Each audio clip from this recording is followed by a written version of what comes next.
She was afraid of being exploited, of being treated as less than human. But now, she was seeing with her own eyes what life was like at Xiaohe Base. It was completely different from her previous base. This time, she was willing to trust her judgment once more. Hearing her, the doctor who had advised her didn't press the matter. Think it over. Just make sure you get some rest. Chen Huan nodded and continued to watch quietly for a while. Several ordinary people came in to see the doctor, most with minor ailments. The most serious case was a sprained ankle. Apparently, on the night it snowed, he had been running too fast to collect his cotton clothes and bedding and took a tumble. When Xiaohe Base reported the disaster situation to the government, he was the only injury they reported.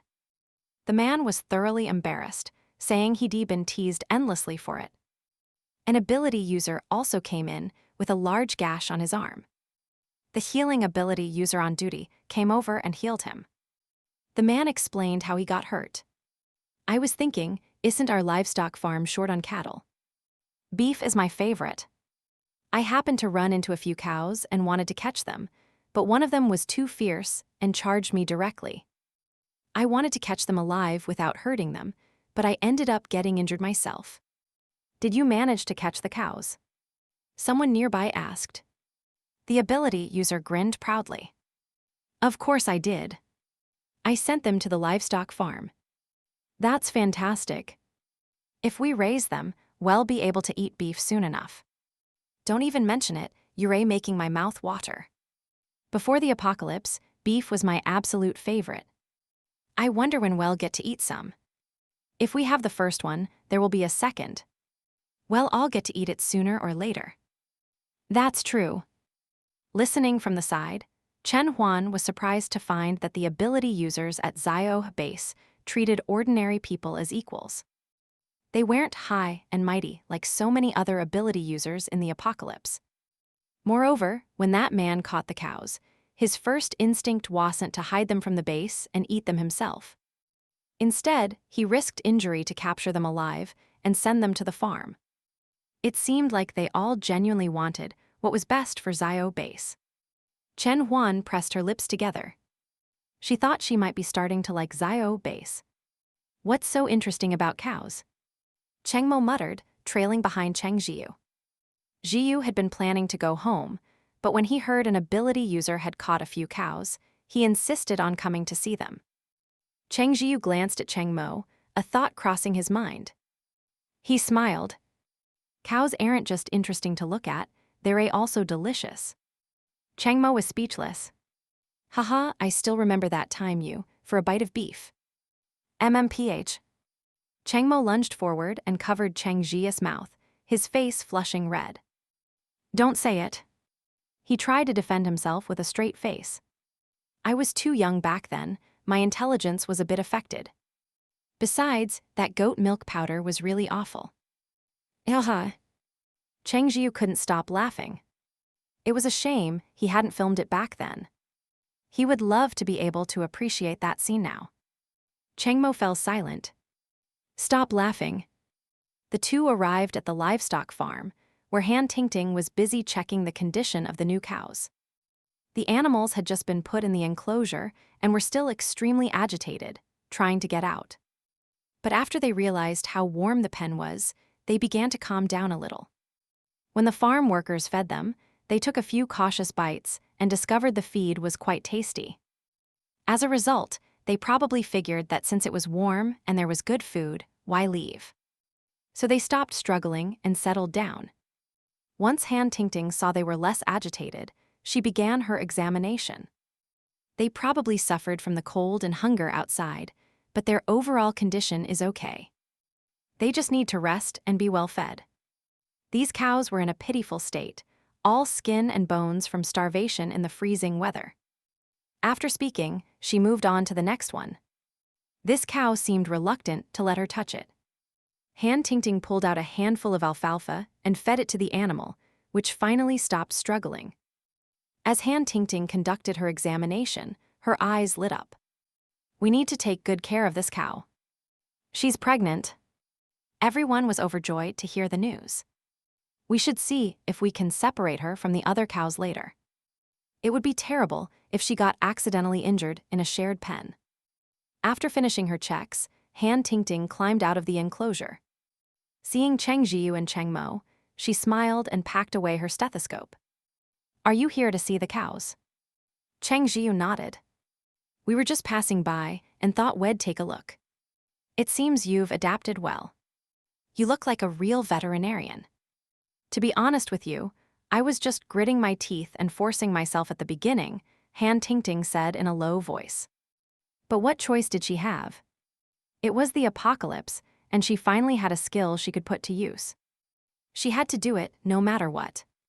Otherwise, she would have no skills for survival. She wasn't as strong as others when it came to manual labor, and she couldn't rely on her brother to support her forever, could she? Speaking of which, when she first started at the farm, her brother must have been worried about her. He used to visit several times a day. Han Tingting had found it rather annoying, but recently he had stopped coming altogether. Never mind when he was out on missions, but even when he was back at the base, he didn't come looking for her. When she went home, he was never there. Later, she found out, good grief, wasn't her brother getting a little too close to Zhou Min? They were practically inseparable, and her brother was always staring at him. Tusk tusk, something was definitely up. Han Tingting suspected she might be getting a sister-in-law, albeit a male one. No wonder her brother had been completely indifferent to all the pretty girls who confessed to him before. Turns out he was interested in the wrong gender. Though she was teasing him in her mind, she was genuinely happy that her brother had finally found someone he liked. Cheng Zhiyu had no idea what Han Tingting was thinking. He just smiled. "But you're doing a great job. When the farm expands and you get too busy, you can recruit another vet or find an assistant to start learning from you." Han Tingting agreed. "Sure, I'll talk to the department head about it later. We can start training someone now, so we won't be in a rush later." Cheng Zhiyu nodded. The pregnant sow had already been moved into a specially prepared heated room. She was expected to give birth in the next few days, so they were getting ready in advance. Han Tingting had been staying at the livestock department recently, sleeping in the dormitory at night, so she could be there immediately if anything happened. This was the first sow to give birth on the farm, and everyone was nervous. Cheng Zhiyu went to take a look from a distance. The sow's belly was already huge. He hoped everything would go smoothly. Back home, Cheng Zhiyu found Cheng Mo in the kitchen again. He seemed to have developed a particular fondness for tinkering with cooking lately. Seeing Cheng Zhiyu follow him in, Cheng Mo asked, "What do you want to eat?" Cheng Zhiyu was speechless. He said it as if he could make anything Zhiyu requested. He cleared his throat. "I am not very hungry." "Then I'll make a little less," Cheng Mo replied. Cheng Zhiyu sighed in resignation. "Then just make me a bowl of congee." Congee was simple. It would prevent Cheng Mo from going off on another creative tangent. If it involved actual ingredients, the man could get hung up on it until tomorrow. "Okay." Cheng Mo breathed a sigh of relief. Good, he knew how to make congee. Anything more difficult, and he probably would have had to ask Mother Cheng for help. As he washed the rice, Cheng Mo asked, "What kind of congee do you want?" Cheng Zhiyu didn't dare give him any room to improvise. "Let's have something light for the evening." "Just plain white congee." Cheng Mo was still concerned. "Want it be flavorless?" Cheng Zhiyu quickly pulled out some of the family's homemade pickles. "We have pickles." Cheng Mo nodded, poured the rice into the pot, then glanced at Cheng Zhiyu and added water. "How's the water level?" "Seems like a little too much," Cheng Zhiyu said. Cheng Mo scooped some out. When Cheng Zhiyu nodded, he knew it was fine. "Cooking seems pretty easy," said Cheng Mo, who had just furiously made a bowl of plain white congee. Cheng Zhiyu closed his eyes and praised him. "That's true. It's mainly because you're so talented. You learn everything so quickly." The corners of Cheng Mo's mouth curved up uncontrollably. He said humbly, "It's not that big a deal, this stuff is really simple. I think I can challenge myself with something more difficult next time." Cheng Zhiyu thought, "Are you sure about that?" Cheng Mo even asked, "What do you want to eat?" Cheng Zhiyu didn't dare answer, only saying, "No rush, we can talk about it later." "Don't wear yourself out." Cheng Mo, who had only made white kanji, said. "It's fine, I'm not tired." Cheng Zhiyu was already a pro at this. He said directly, "But my heart would ache for you." The corners of Cheng Mo's mouth curled up even higher. "Oh." He leaned down and kissed Cheng Zhiyu. Feeling it wasn't enough, he pecked his lips again. Cheng Zhiyu's face turned red. "Don't mess around, we're in the kitchen." If his parents or his sister came out and saw them, he would die of social embarrassment on the spot. Cheng Mo materialized a pair of ears. "Oh." Cheng Zhiyu was at a loss. He gave up. It was like this every time. And right now, Cheng Mo was even wearing an apron. It was just too sexy. Cheng Zhiyu furiously rubbed the ears, then bit Cheng Mo's lip. "I told you, we're out in the open." Cheng Mo looked innocent.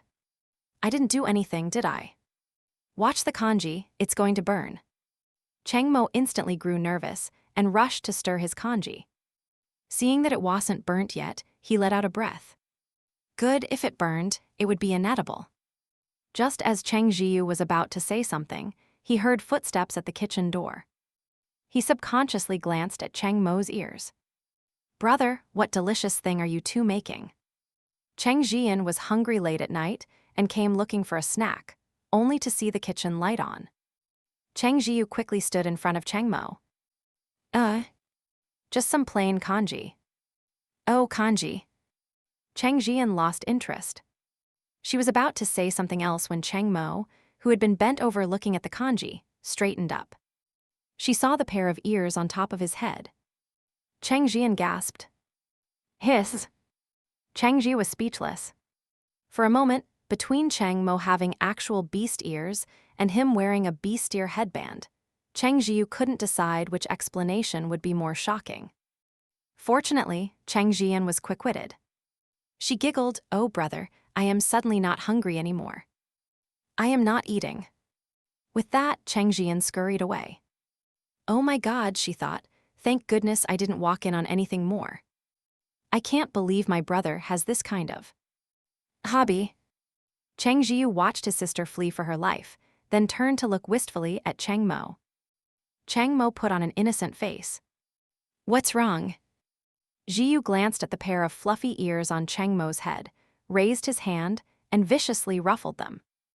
Cheng Mo was enjoying it immensely, but complained aloud, Hey, Cheng Zhiyu, you're messing up my hair." Zhiyu's ruffling became even more vigorous. After venting his frustration, he pulled his hand back and looked at Cheng Mo's new hairstyle. He couldn't help but snort with laughter. It was a total bird's nest. But with a face that looked like it was sculpted, Cheng Mo was truly handsome. Even with a head of hair like a bird's nest, it didn't detract from his looks at all. In fact, it gave him an unconventional sort of charm. Cheng Mo, very conscious of his image, frowned and smoothed his hair back into place. Then, with a vengeful streak, he reached out and messed up Cheng Zhiya's hair too. "Duh-hai." Zhiyu snapped. Cheng Mo's skin tingled. "Zhiyu looks good like this," he said earnestly. Zhiyu just scoffed. "I'll make it up to you later," Cheng Mo offered. Zhiyu raised an eyebrow. "How will you make it up to me?" Cheng Mo whispered something in his ear, and the tips of Zhiyu's ears immediately turned red. He looked at him suspiciously. "Where did you learn that?" "From a comic," Cheng Mo said proudly. "Smutty comics," Cheng Zhiyu muttered. "Honestly, all you do is learn bad habits." Cheng Mo chuckled. "So do you want it or not?" Cheng Zhiyu was very honest. "I want it. Tusk, it's my compensation. How could I say no? Otherwise, I would have died of social embarrassment for nothing." Cheng Mo preened, thinking, "See. Cheng Zhiyu is completely captivated by me." When the kanji was ready, Cheng Mo served it, placing some pickled vegetables in a small dish and brought it out for them to eat. Cheng Zhiyu glanced at the top of his head. "Put the ears away." Cheng Mo obediently retracted his ears. He loved tempting Cheng Zhiyu like this, but had no interest in letting anyone else see. It was hard to mess up plain kanji. Zhiyu took a spoonful with the pickled vegetables and found it quite delicious. He took another big mouthful and asked, "Aren't you having any?" "No, I need to maintain my figure." "And what about me?" "You were just coaxing me to eat." "You don't need to." "I like you no matter how you look," Cheng Mo said. "But I am different. It's obvious that you like guys with good figures." Cheng Zhiyu fell silent. Then he said fiercely, "Fine, you got me. You'd better maintain that figure, or I might not like you anymore." Cheng Mo slumped onto the table. "Cheng Zhiyu, how can you be like this?" Zhiyu savored his congee, which suddenly tasted even better. "Like what?" Cheng Mo gave him a deadpan look. "Can't you just humor me and say you like me no matter what I look like?" Zhiyu raised an eyebrow. "Oh? So everything you just said was just to humor me?" Cheng Mo immediately grabbed his hand, pledging his loyalty. "Of course not. I was telling the truth." Cheng Zhiyu was in a good mood. "Oh? I'll reluctantly believe you, I guess." Cheng Mo nodded, then looked puzzled, feeling like he'd just been played. He watched Cheng Zhiyu, who was eating the simple meal of congee and pickles with great focus, finishing every last drop in his bowl. Cheng Mo instantly forgot his flicker of doubt and said with a smile, "I'll keep cooking for you from now on." "Should I try something more complicated?" "This is all too simple." Cheng Zhiyu thought, "Are you sure about that?" "Mr. Dahai, you're getting a little full of yourself." After the meal, Cheng Mo diligently put on an apron, washed the dishes, and then pulled at Cheng Zhiyu, who was flopped on the couch like a salted fish. "Come on, let's go upstairs." Zhiyu glanced at him. Mo had taken off the apron from before and somehow found a new one, a pink one. Noticing his gaze, Cheng Mo quickly defended himself. This was the only one. There weren't any others. Cheng Zhiyu let himself be pulled to his feet, smiling. "It's nice. Pink is good." The two went upstairs. After they had showered, Cheng Mo took off his clothes and put on the pink apron, his ears and tail popping out. To be honest, the pink made his skin look a little darker, but even so, Cheng Mo was still handsome. Besides, an apron could hardly be considered clothing, leaving tantalizing glimpses of what was underneath. "Zhiyu." Cheng Mo had just started to speak when Zhiyu pressed against him. The corners of Cheng Mo's mouth lifted so high they were practically level with the sun. Excellent, he thought. I've discovered another one of Zhiyu's preferences. I'll have to tempt him like this more often. He lowered his head and kissed him forcefully. The next day, Cheng Zhiyu rode Dahai to work, complaining along the way, "This is all your fault. You made me almost late." Dahai communicated with him telepathically. Yes, it's all my fault." "Can't you go any faster?" Zhiyu patted him. Dahai continued at a leisurely pace, mainly because he was afraid of jostling his passenger. "No rush. I'll definitely get you there before work starts." "You'd better. Otherwise, we're switching to once a month." In the end, Cheng Mo delivered Cheng Zhiyu to his office with 1 minute to spare. He pointed at the clock on the wall. "Not late." "I know." The newly accepted residents had gradually settled in. Due to the labor shortage at the base, most of them had already been assigned jobs, with the remainder being placed soon. The base had built a small fabric mill. Sometime earlier, Cheng Zhiyu had tasked some ability users with finding textile machinery outside. The machines had been found, workers were hired, and the mill had begun production. Currently, they were focusing on cotton. They weren't using the heat-generating mutated cotton, but another variant. This one didn't produce heat. Instead, the cotton bolls grew much larger. Cheng Zhiyu had discovered that cotton with this specific mutation was perfect for making fabric. It was very resilient, and the cloth it produced was exceptionally soft. They had already made a trial batch, and Zhiyu had even used his contribution points to exchange for a bedsheet. Though the color wasn't great, the undyed white was a bit plain, it was incredibly comfortable to sleep on. A portion of the newly accepted residents had been assigned to the fabric mill. Others had gone to the brickyard. Although there were no plans to construct new buildings just yet, they needed to start preparing. Once the weather warmed up, construction would begin. Cheng Zhiyu had always believed that Xiaohe Base wouldn't remain this small forever. As the base expanded, the existing houses would naturally become insufficient, and they would certainly need to build more. It was a good thing they had just accepted 1,000 new residents. Otherwise, they really might not have had enough people. As Cheng Zhiyu was busy working, Cheng Mo reminded him, "Time for lunch, Zhiyu." Zhiyu looked up from his documents and nodded. "I told Mom and the others we're not going home for lunch today. We're going to the canteen. I heard they have a new head cook who's really good." Cheng Mo asked shamelessly, "Is the food as good as mine?" Cheng Zhiyu was speechless. Probably, he thought. But there was no way he would say that out loud. He replied tactfully, "I haven't tried the canteen's food yet." Cheng Mo, perhaps possessing a sliver of self-awareness, didn't press the issue. The two of them strolled leisurely toward the canteen, only to regret it upon arrival. They should have run. The lines at the food windows were incredibly long. However, everyone was very well behaved, and there was no one cutting in line. Zhiyu quickly found the end of a line and stood in it, sending Cheng Mo to get trays. The people talking in front of them quieted down, turning to see it was really him. They immediately grew nervous. "Captain Cheng, why don't you go ahead of me?" Zhiyu smiled warmly. "No need, I'll just wait my turn." The person offered a few more times, but seeing that Zhiyu was serious, they didn't insist. In the time they'd been talking, several more people had lined up behind them. Not noticing Zhiyu, they were chatting excitedly. "What's on the menu today? Didn't you see the sign at the entrance? Sour and spicy shredded potatoes, candied sweet potatoes, and braised eggplant. All vegetarian. Hey, getting picky are we? Already forgot what it was like to go hungry." "Not at all. I am not being picky, just saying.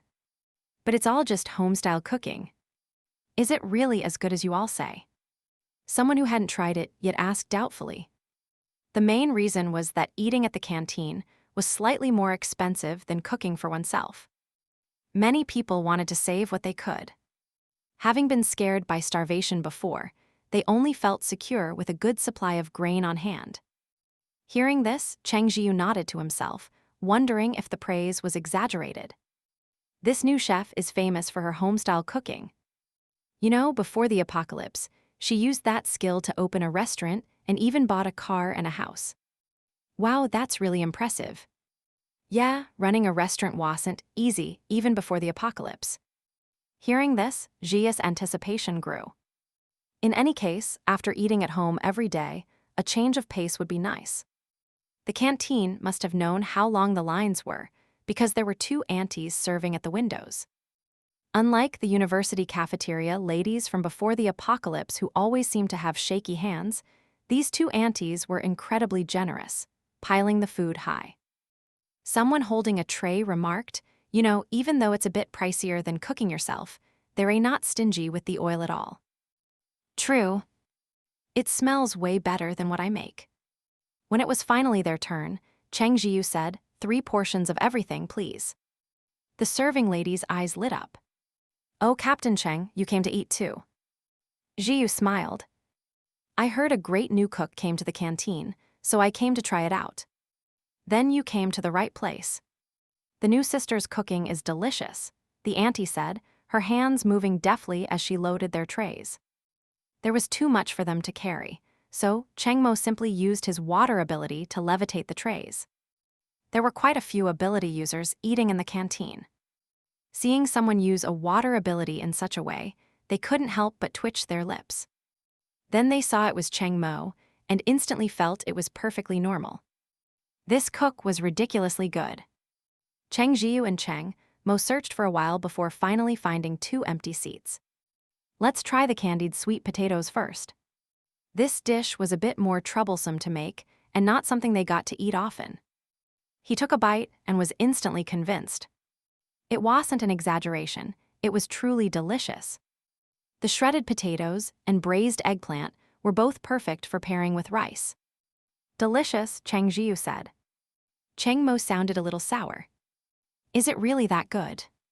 Then he shoveled a huge bite into his mouth. Cheng Zhiyu was speechless. The canteen portions were already generous, and the two of them had gotten enough for 3 people, making the plates look especially full. Even so, they polished off every last bit. After finishing, Cheng Mo declared, "We can come to the canteen occasionally." "Are you sure it's just occasionally?" Cheng Zhiyu teased. "Well, when there are new dishes, well, come try them." Cheng Zhiyu had known for a long time that De Hai was a foodie. Otherwise, he wouldn't have gone through all that trouble to jump on the table for that piece of beef before. Cheng Mo surrendered. "Can you please not bring that up again?" Haha, but it was really funny, Cheng Zhiyu thought. "I wish I could just make Zhiyu forget." Cheng Mo lamented internally. Cheng Zhiyu pressed his lips together. "I won't say anything more." "I promise." Cheng Mo said sullenly, "You'd better not." "I was really just influenced by my body back then." He even tried to explain again that it wasn't because he was greedy. Cheng Zhiyu struggled to hold back his laughter and nodded. I know. You're not greedy at all." Cheng Mo shot him a couple more glances, only satisfied when he saw Cheng Zhiyu's completely serious expression. After they finished eating, they placed their trays in the collection area, where designated staff would take them to be washed and sterilized, much like a university cafeteria. As they left, a long line was still snaking from the service window. It seemed the new chef's cooking was genuinely popular. In the back kitchen, Mother Ning was bustling about, a whirlwind of activity. That's right, she was the new head chef. When she had first arrived at Xiaohe Base, Zhou Min had assured her that as long as her cooking was good, she could work in the canteen. But life after the apocalypse had left Mother Ning in a constant state of anxiety. There were too many uncertainties. Unless a job was firmly in her grasp, things could change at any moment. Furthermore, she and her son had been eating 3 steamed buns a day, which meant they had surely racked up a considerable debt in contribution points to the base. Mother Ning was terrified she wouldn't be able to pay it back. Xiaohe Base was different from other bases. It treated ordinary people like them very well, even willing to give them steamed buns on credit. Mother Ning was incredibly grateful. In other bases, forget getting food on credit. Even if they worked themselves to the bone, they might not be able to trade for white flour buns. Moreover, ordinary people always seemed to be treated as second-class citizens elsewhere. It was nothing like Xiaohe Base, where ordinary people and ability users were treated equally. Because she held such a high opinion of Xiaohe Base, Mother Ning was all the more desperate to do everything in her power to stay. What if she couldn't repay the debt for the buns, left a bad impression, and got kicked out? That would be terrible. So, the moment she arrived, she sought out the person in charge of managing them and said she was ready to work in the canteen. The person in charge glanced at Mother Ning. It wasn't that he was being difficult, but the auntie was walking with a limp, as if her leg was injured. Her hands were also swollen, and she looked terribly weak. If he sent her to work like this, wouldn't she work herself to death? The responsibility would fall on him. The manager immediately shook his head. No, I can't arrange work for you in your current condition. You should continue to rest. Come find me again when you're feeling better." Mother Ning grew anxious. "I am fine. Why can't I work? Besides, I saw the family next to us. They all went to work." They had come back after their first day with a full bag of wheat, and the smiles on their faces and the grain in their hands made Mother Ning incredibly envious, which was why she couldn't stop herself from seeking out the manager. "Their health is fine, so of course they can work," the manager said. "But look at you, limping like that." "No, absolutely not. Rest for another 2 days, and we'll see." Mother Ning tried to say more, but the manager's expression turned serious. "Auntie, please don't pester me. If I let you go, it'll be my responsibility. It wasn't easy for me to get promoted to this position, and I am still on probation. If something happens, it'll fail my review." Hearing this, Mother Ning instantly fell silent, afraid she might cause trouble for the man. As an ability user, Ning Wenin had already been assigned a post. That evening, he returned from work to find his mother sitting in their dark room, staring blankly into space. She hadn't even turned on the light. Ning Wenin found the switch and flipped it on, revealing Mother Ning's red-rimmed eyes. His heart tightened, and his expression immediately soured. "Mom, what's wrong? Did someone bully you?" He wasn't overreacting. At their previous base, people had broken in and stolen their things while he was out working. Mother Ning quickly wiped her tears. "It's nothing like that." Ning Wenin frowned. "Then what happened?" "The manager won't let me work. He said my health is too poor." Ning Wenin let out a sigh of relief. "So that's what it is. Then you should just rest. You have me anyway. Let me tell you, Xiaohe Base is very generous. If I work hard here, I can provide for both of us, no problem." But as soon as he said that, Mother Ning glared at him. Ning Wenin was confused. Wasn't his response filial enough? He didn't know that Mother Ning had come to Xiaohe Base full of hope. She hoped that she, too, could earn a living with her own skills, just like before the apocalypse, instead of continuing to be a burden on her son. Even if her son said he could support them both, Mother Ning had run a small restaurant by herself before the apocalypse. She was a woman with a strong work ethic. In the past, Shed had no choice, but now that she saw a chance to be self-reliant, how could she be willing to remain a burden? Ning Wenin scratched his head. Once he figured it out, he said, "Mom, it's not that they won't let you work. They're just looking out for your well-being by telling you to rest." Mother Ning nodded. "I know. I am just upset. It's all my body's fault for being so weak." Ning Wenin felt a pang of sadness as well. His mother had suffered alongside him, which was why her health had deteriorated. He was actually grateful for the base's arrangements.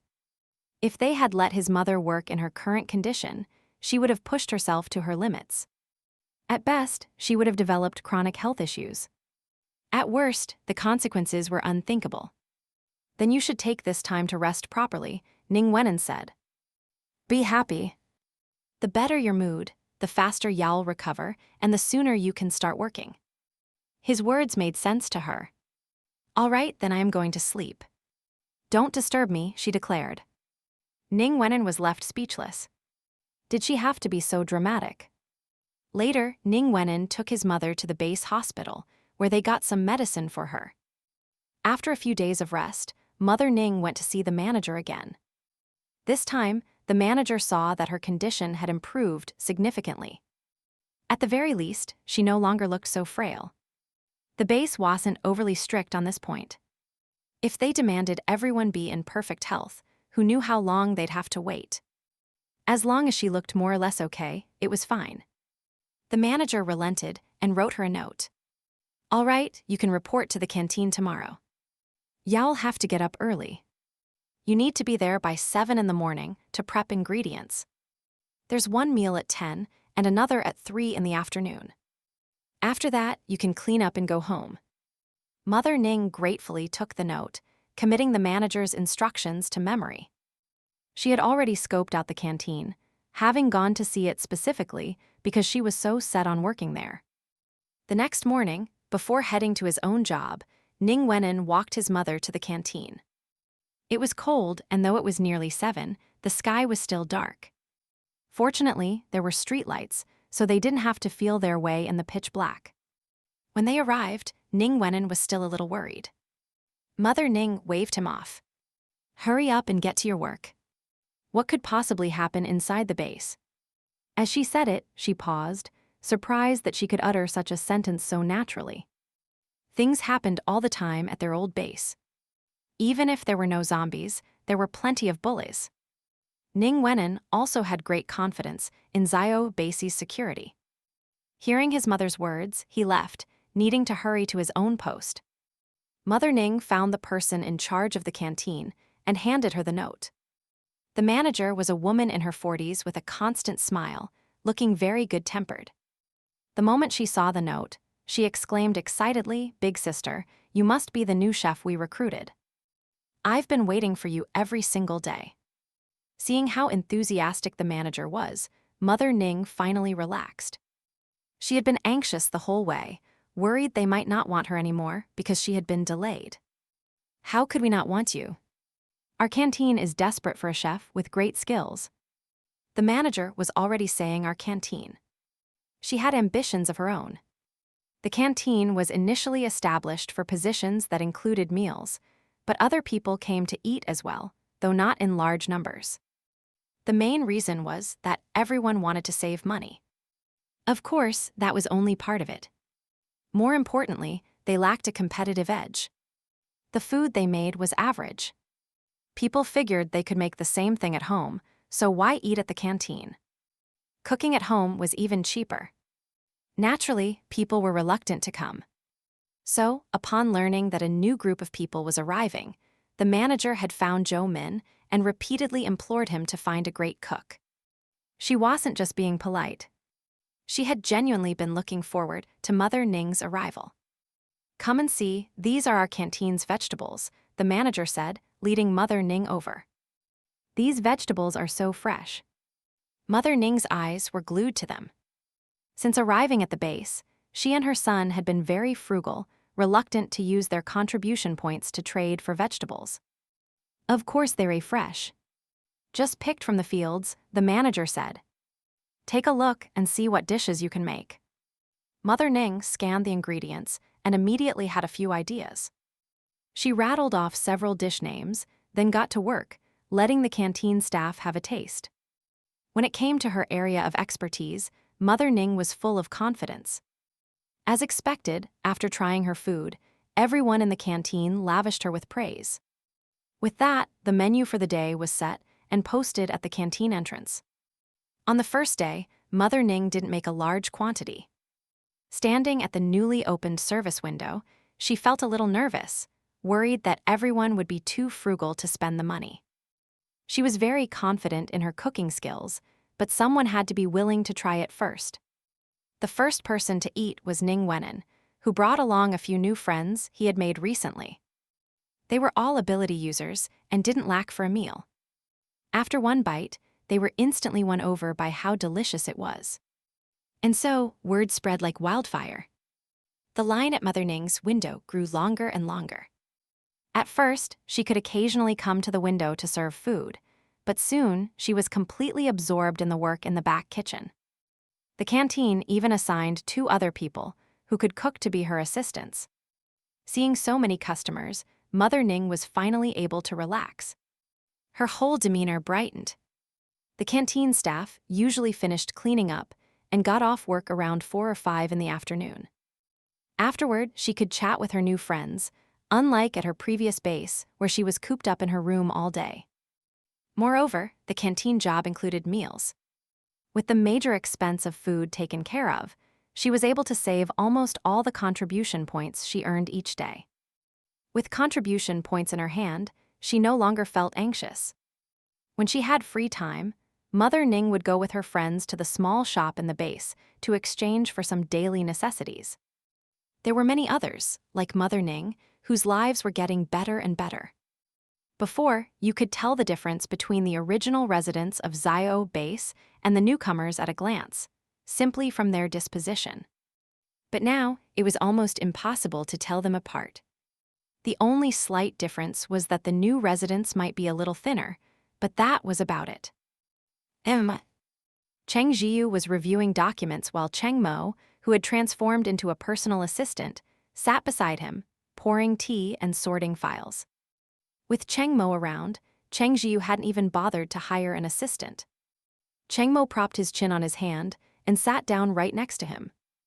"What's wrong?" Cheng Zhiyu glanced at him. "Don't you have your own stool? Why do you have to squeeze in with me?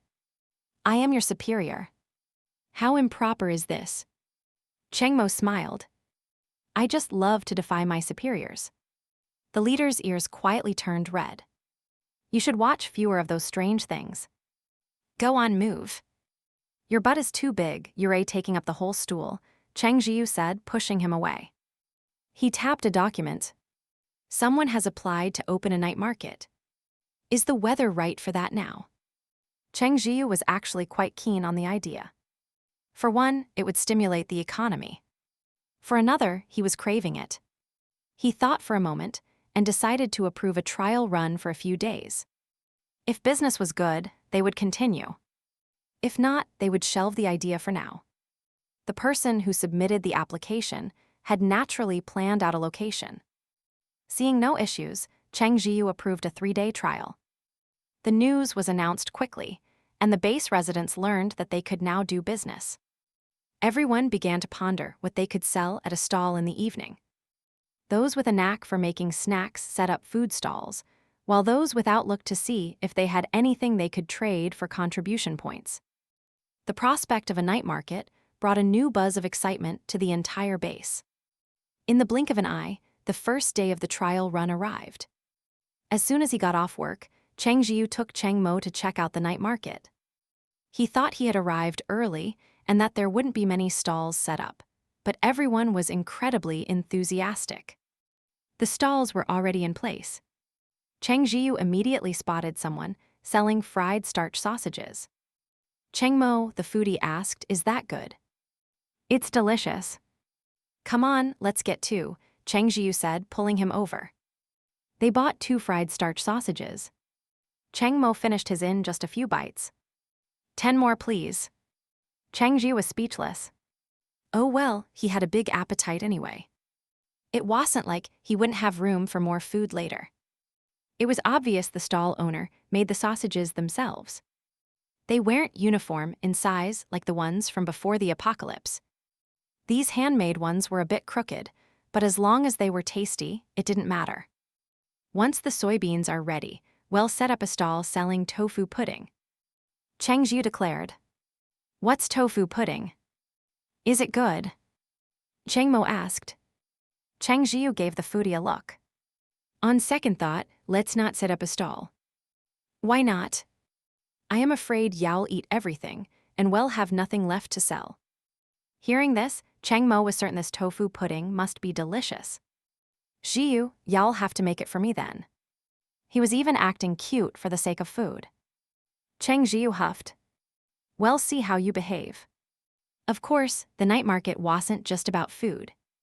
There were also stalls selling small trinkets. These were mostly run by ability users or their family members. They would find these not-so-practical items on missions and could now sell them at the market. Cheng Zhiyu was surprised to see Zhou Min, whose stall was covered in small accessories. "Han Ping and I came across an accessory shop," Zhou Min explained. "So we just emptied it out and set up a stall." Cheng Zhiyu nodded, not particularly interested in accessories. But then Zhou Min gave a mysterious smile.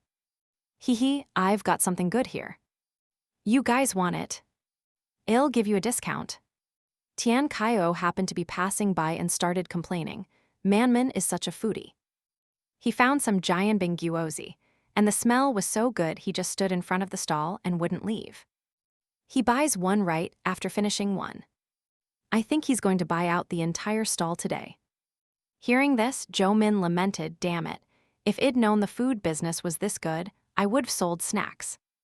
I'd set up my stall right in front of Manman and Brother Hai." Both of them were super foodies. Tian Kaio said, "With your cooking skills, do you think you could run a snack stall?" Zhou Min was not pleased. "I am better than you, all right. Besides, I have Han Ping. He's a good cook." Tian Kaio was confused. "When did you two get so close? You're inseparable these days." Han Ping cleared his throat and quietly arranged the trinkets. Zhou Min preened. "HMPH, you wouldn't understand. Jianbing guozi. Is it good?" Cheng Mo began to ask his familiar question. Cheng Zhiyu sighed. "I'll take you to try it later. Let's go now." Cheng Mo was worried Tian Manman would eat them all. He was well aware of the guy's appetite. Cheng Zhiyu nodded and was about to head over when Zhou Min called out, "Don't rush off. I have something good here." Tian Kaio was puzzled. "What kind of good stuff could you have? Isn't it all just little trinkets for girls? What use would 2 grown men have for them?" "What do you know?"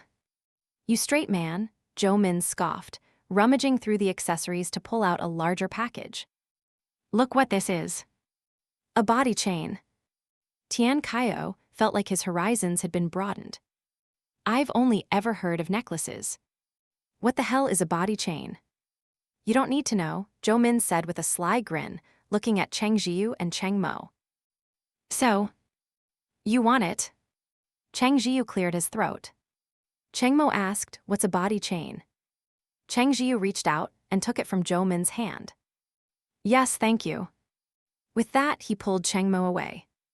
Zhou Min said triumphantly, see. I told you it was good stuff. Han Ping reminded him from the side, they didn't give you any contribution points. Zhou Min exclaimed, ah. I am at a loss, a total loss. Han Ping comforted him. It's fine. This was a no-cost business for us anyway. Hearing that, Zhou Min figured he had a point. Meanwhile, Zhiyu had already tucked the body chain into his storage space. Before Cheng Mo could ask any more questions, he pulled him over to the Jianbing Guozi stall. Cheng Mo temporarily forgot about the body chain. He ordered 2 Jianbing Guozi, and after finishing one, he said 2 more. Nearby, Tian Manman was aghast. Someone was competing with him. The stall owner was grinning from ear to ear, his spatula flying. Zhiyu leaned in and whispered to Cheng Mo, weren't you the one who said you wanted to stay in shape? If you keep eating like this, you'll turn into a fatty. Cheng Mo hesitated for a moment, then declared it's fine. I'll just run a few extra laps before bed. Zhiyu was speechless. However, after getting 2 more, Cheng Mo didn't eat anymore. The first night of the market was already such a spectacle, with almost half the base turning out. It seemed the 3-day trial would be a success. Barring any surprises, the night market was here to stay. Zhiyu had originally planned to bring some food back for his parents, but then he spotted them at the market as well. Fine, no need to bring anything back then. When they got home, Zhiyu yawned, ready for bed. Where's the body chain? Cheng Mo asked. Zhiyu had already forgotten about it. At Cheng Mo's reminder, he felt his face flush. When Zhou Min had offered it to him, he had taken it on a whim. Thinking back on it now, it was rather embarrassing. Zhiyu stalled. Forget it, it's getting late. What does that have to do with anything? Noticing Zhiyu's unnatural expression, Cheng Mo narrowed his eyes. He guessed what was going on, which only made him more insistent. He pressed Zhiyu down for a fierce kiss. Quick, take it out and let me see. Zhiyu's lips were numb. He hesitated for a moment, thinking that since he'd already accepted it, it would be a waste not to use it. He took it out of his storage space. Cheng Mo opened the package and saw a chain that was much more complex than a necklace. He held it up against his body, puzzled. How do you wear this? Zhiyu coughed lightly. You have to take off your clothes. Cheng Mo immediately stripped off his shirt and handed the chain to Zhiyu. You put it on me. The tips of Zhiyu's ears turned an even deeper shade of red. Can't you do it yourself? I don't know how. Hurry up. Zhiyu took the chain. Though he grumbled, his hands were already moving. After a quick look, he figured out how to put it on and went behind Cheng Mo to fasten it. This particular body chain featured a main strand that ran from his nape down to his waist. 2 layers of chains draped across his upper chest, while a few more strands dangled loosely over his lower pecs, glittering in the light. What a strange thing, Cheng Mo said with a frown as he turned around. Then he saw Zhiyu covering his face, his eyes shining as he stared. Cheng Mo was stunned. He took back his previous words. It wasn't a strange thing. It was a good thing. A grin spread wildly across Cheng Mo's face. Does it look good? Zhiyu nodded. God, that's so sexy. This chain didn't look particularly fancy, but why did it look so erotic on him? Huh? Why are there little clips on both sides? Cheng Mo observed it carefully. Hiss. Let's skip the little clips, Zhiyu thought. It's already tempting enough. He was completely captivated. Why? Cheng Mo asked. Where do these clip on? Put them on for me. What if it hurts? Cheng Mo insisted. The way Cheng Zhiyu looked at him, as if he wanted to eat him alive, was incredibly satisfying. Of course, he wanted an even better effect. Cheng Zhiyu pressed his lips together and cautiously reached out. Tell me if it hurts. He pinched the small clips on either side and attached them. Cheng Mo let out a soft grunt, his brow furrowing. Cheng Zhiyu was nervous. Does it hurt? After all, it was clamped there. However, before he could raise a hand to remove them, Cheng Mo grabbed his wrist, pulled him into a tight embrace, and kissed him forcefully. Pressed close together, how could Cheng Zhiyu not feel the change? He understood immediately. It wasn't pain. It was probably pleasure. Damn, so kinky. He loved it. Cheng Zhiyu saw the chain connecting the clips and gave it a light tug. Cheng Mo sucked in a sharp breath. Are you trying to kill me? Cheng Zhiyu quickly withdrew his hand. I won't pull anymore. Pull it a couple more times, Cheng Mo said. So that's the die he meant, dying from pleasure. Unsurprisingly, the two of them fooled around until midnight. As Cheng Zhiyu was being ravished, he started tugging wildly on the chain, making Cheng Mo feel a mixture of pain and pleasure, which only made him even more ferocious. The next day, Cheng Mo emerged from the bathroom, his voice heavy. Cheng Zhiyu, I can't go out today. Cheng Zhiyu glanced at a certain someone's swollen area and scratched his face. Then you should just stay in the room. You can go out when it's better. Cheng Mo hugged him, unwilling. No, I'll die of boredom. Cheng Zhiyu thought about it and agreed that staying in the room all day would be a bit stuffy. He rummaged through his system space and finally found a box of adhesive bandages. He applied one before Cheng Mo got dressed. That should stop it from chafing, right? Cheng Mo nodded. Cheng Zhiyu blushed. The chain is a little broken, Cheng Mo said. I'll fix it. If it's broken, just throw it away. Cheng Mo refused. But you liked it so much. Should we ask Zhou Min for another one? What do you mean, I liked it? Okay, I did like it a lot. Well, let Cheng Mo fix it then. It wasn't that badly damaged, really. He hadn't pulled it that hard. Better not ask Zhou Min for another one. It was too embarrassing. Anyone would know how it got broken. No, his mental fortitude wasn't that strong. Beside him, Cheng Mo tinkered with it seriously for a while before breaking into a smile. It's fixed. He held up the body chain and dangled it in front of Cheng Zhiyu. The sight brought back memories of last night, and Cheng Zhiyu blushed, snatched it away, and immediately stored it in his system space.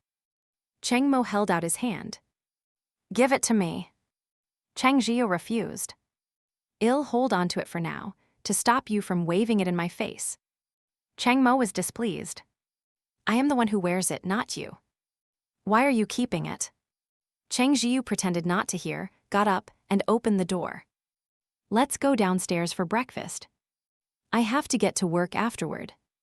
Then I'll go to work alone. You get some rest at home. Seeing him actually walk out the door, Cheng Mo panicked and immediately chased after him.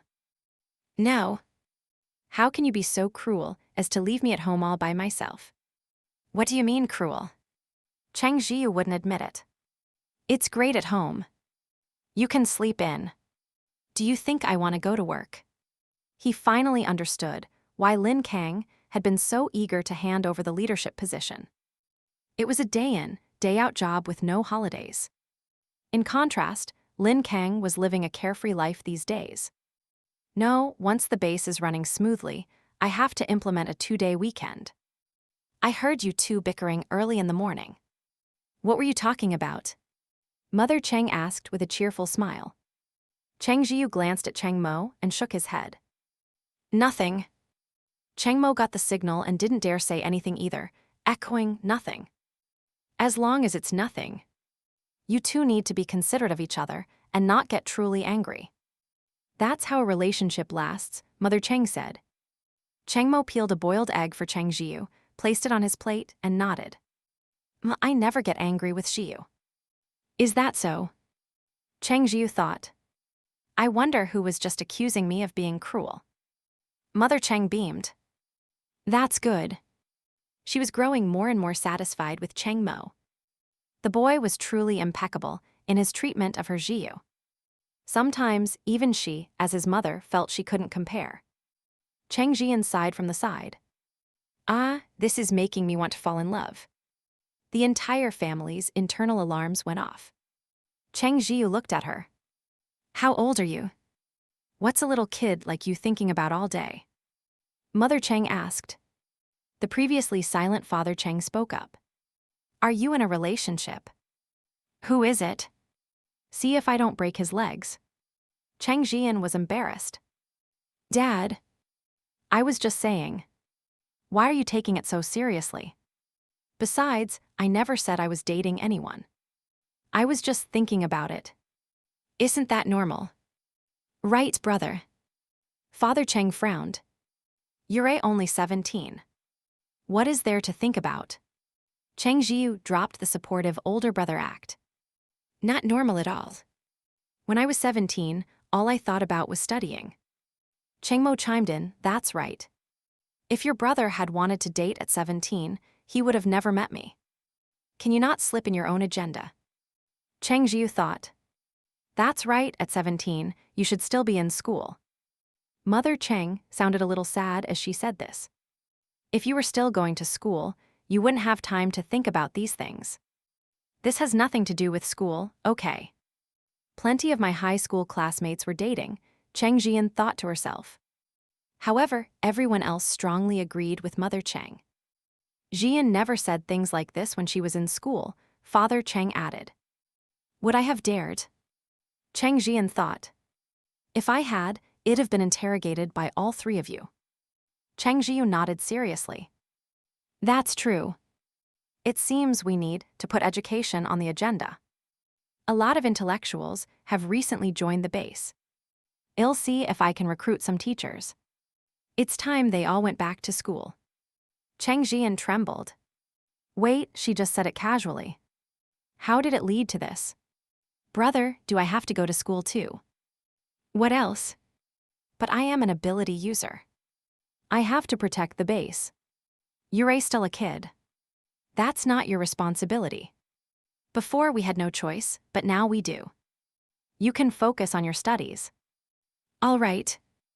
In truth, she wasn't that opposed to it. Before the apocalypse, Cheng Jian had been a top student. On second thought, school didn't sound so bad. She would have to share this good news with her friends later. There were 5 or 6 people around her age in the entire base. True to his word, Cheng Zhiyu went to his office that day and got to work on it. By noon, a recruitment notice for teachers had been sent to everyone's phone. Cheng Jian was patrolling the perimeter wall with her friends. Because they were young, they usually weren't allowed on missions unless accompanied by older, more powerful ability users. Most of their work consisted of patrolling the wall and immediately reporting any problems to their superiors. Just then, everyone's phone buzzed. A young man pulled his out and saw the notice. Why are they hiring teachers? The person next to him heard this and took out their phone too. Is it for teaching the younger kids in the base? Probably. Those kids don't have much to do all day. They can't just not go to school at this age, right? A girl said, affecting a mature tone. True. Ha ha ha, seeing them so happy every day, not suffering from the torment of studying, made me feel unbalanced. This is great. I need to send my little brother to school. Every time I go home, he's just napping. I am so jealous. Hey. Jian, why aren't you saying anything? Do you know something? Cheng Jian smiled. It's nothing much. Just that we have to go to school too. No way.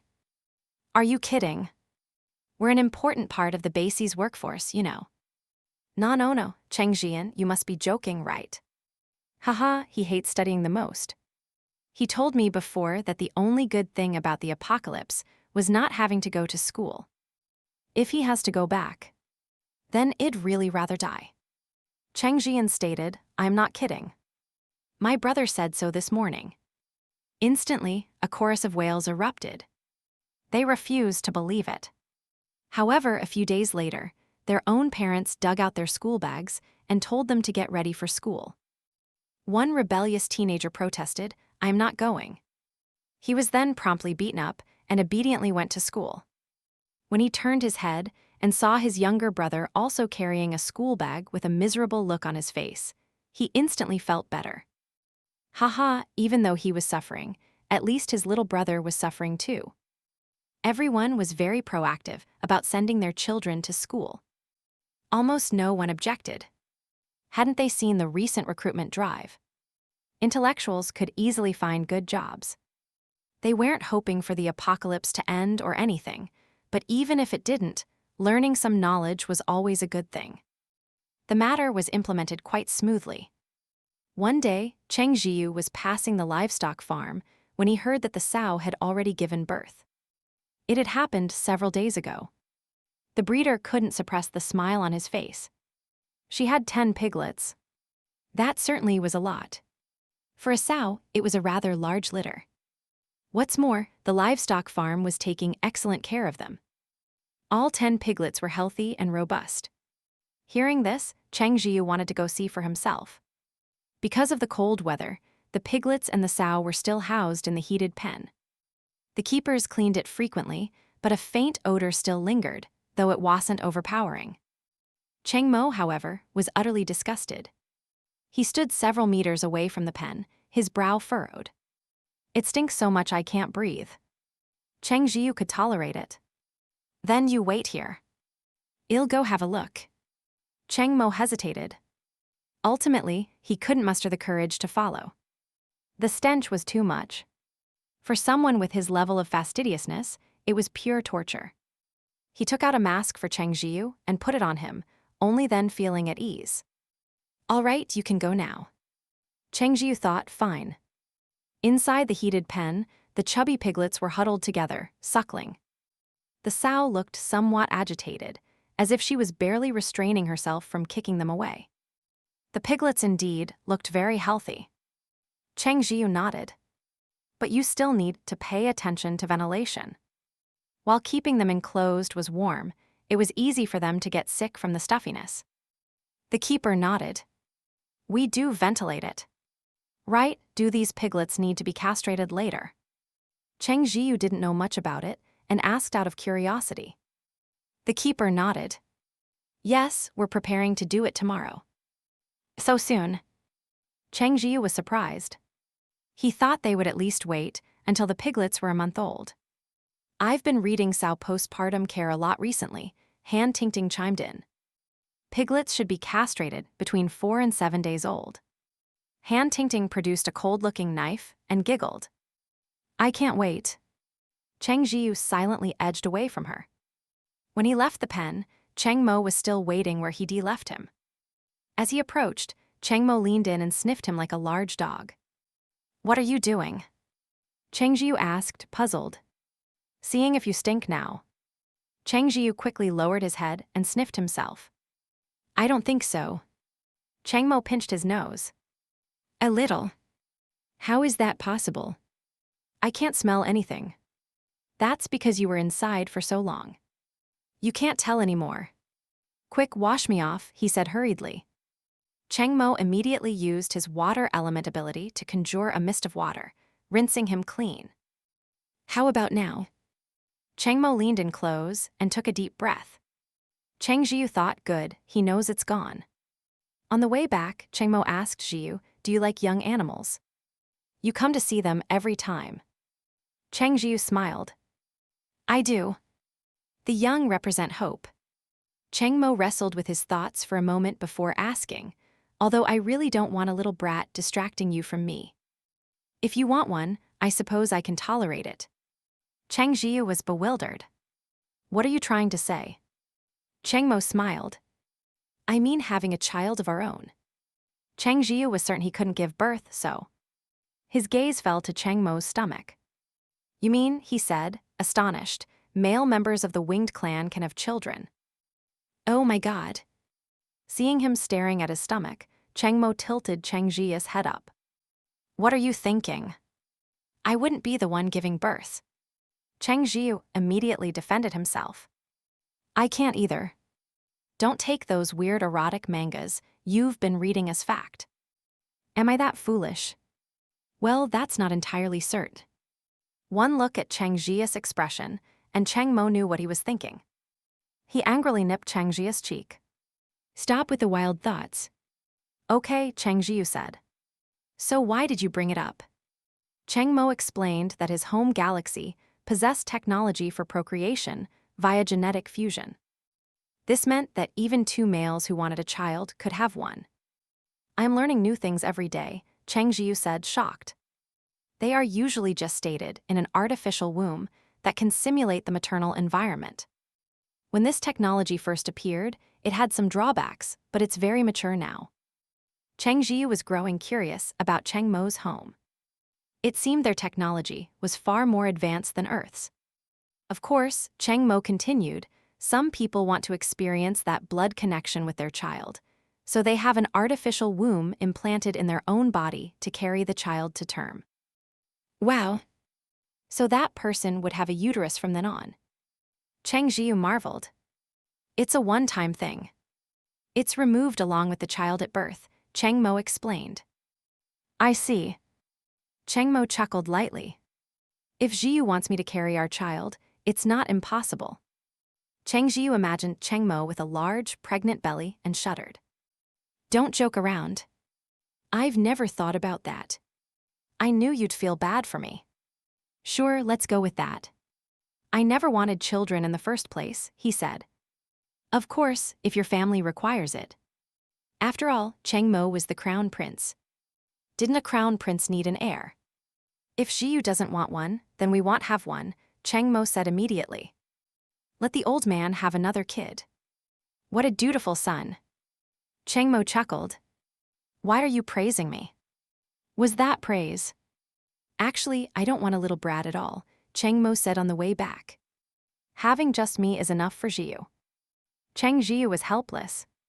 You can get jealous of a non-existent child. Of course I can, Cheng Mo said, full of confidence. Cheng Zhiyu was speechless. Don't worry, you're the only one. Cheng Mo was overjoyed. Zhiyu really does love me. Just as Cheng Zhiyu was marveling at how advanced the technology in Cheng Mo's home galaxy was, he suddenly received some good news. What did you say? Cheng Zhiyu shot up from his seat, his voice filled with excitement. The person on the other end was equally thrilled.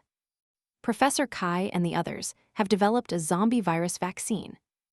It's already passed animal trials successfully. Cheng Zhiya's heart pounded in his chest. He hadn't expected Kai Hongyi and her team to make progress so quickly. He had been prepared for years of no results, or for one of the larger bases to develop a vaccine first. The latter would have been a good thing, of course. The zombie virus vaccine was crucial for the future of humanity. Once it existed, people would no longer have to fear the virus, and the apocalypse would finally come to an end. This was undoubtedly a major event. It'll be right there, Cheng Zhiyu said immediately. Okay. The person on the other end replied quickly. Seeing how anxious Cheng Zhiyu was, Cheng Mo simply transformed into his beast form and carried him over. Upon arriving at the research institute, Cheng Zhiyu didn't bother with anything else and rushed inside. He saw Kai Hongyi and the others all smiling. The animal trials were a success. Now we just need human volunteers for testing. Professor Kai, Professor Feng, Professor Chu, thank you for your contribution to all of humanity, Cheng Zhiyu said sincerely, noticing the dark circles under their eyes. Kai Hongyi waved her hand. It's what we ought to do. We also hope the apocalypse ends soon. The other two professors, who were less talkative, nodded in agreement. Yes, that's right. Speaking of which, we owe a lot of thanks to you, Captain Cheng, for providing the research sample, Kai Hongyi said. We discovered a miraculous substance in it that can resist and even purify the zombie virus. We managed to synthesize this substance, and it's the main component of the vaccine. So really, the credit isn't ours alone. She smiled. Without that sample, who knows when we would have ever discovered this substance on our own. She didn't mention that in her old research institute, people were more focused on infighting than on actual research.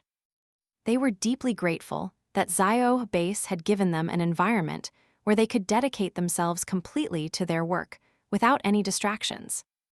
Cheng Zhiyu smiled, thinking to himself, I really have to thank Xiao Lu for this. Maybe I should send it some more delicious food later. For now, the zombie virus vaccine just needed to undergo subsequent trials. However, the vaccine still has significant limitations, Kai Hongyi explained. It must be injected within 2 hours of infection. Administering it beforehand has no effect. Our next research direction is to develop a version that can be injected into the human body in advance to produce antibodies. That way, people won't have to fear the zombie virus for a short period after. Currently, when a normal person was bitten, they would turn into a zombie almost immediately, so the vaccine had to be administered right after the bite. Ability users, on the other hand, could resist for longer depending on their level. Based on experience, the maximum they could hold out was about half an hour. So, while the window was technically 2 hours, it was best to inject the vaccine immediately after being bitten. Cheng Zhiyu had a notice posted, calling for volunteers for the zombie virus vaccine trials. The zombie virus vaccine.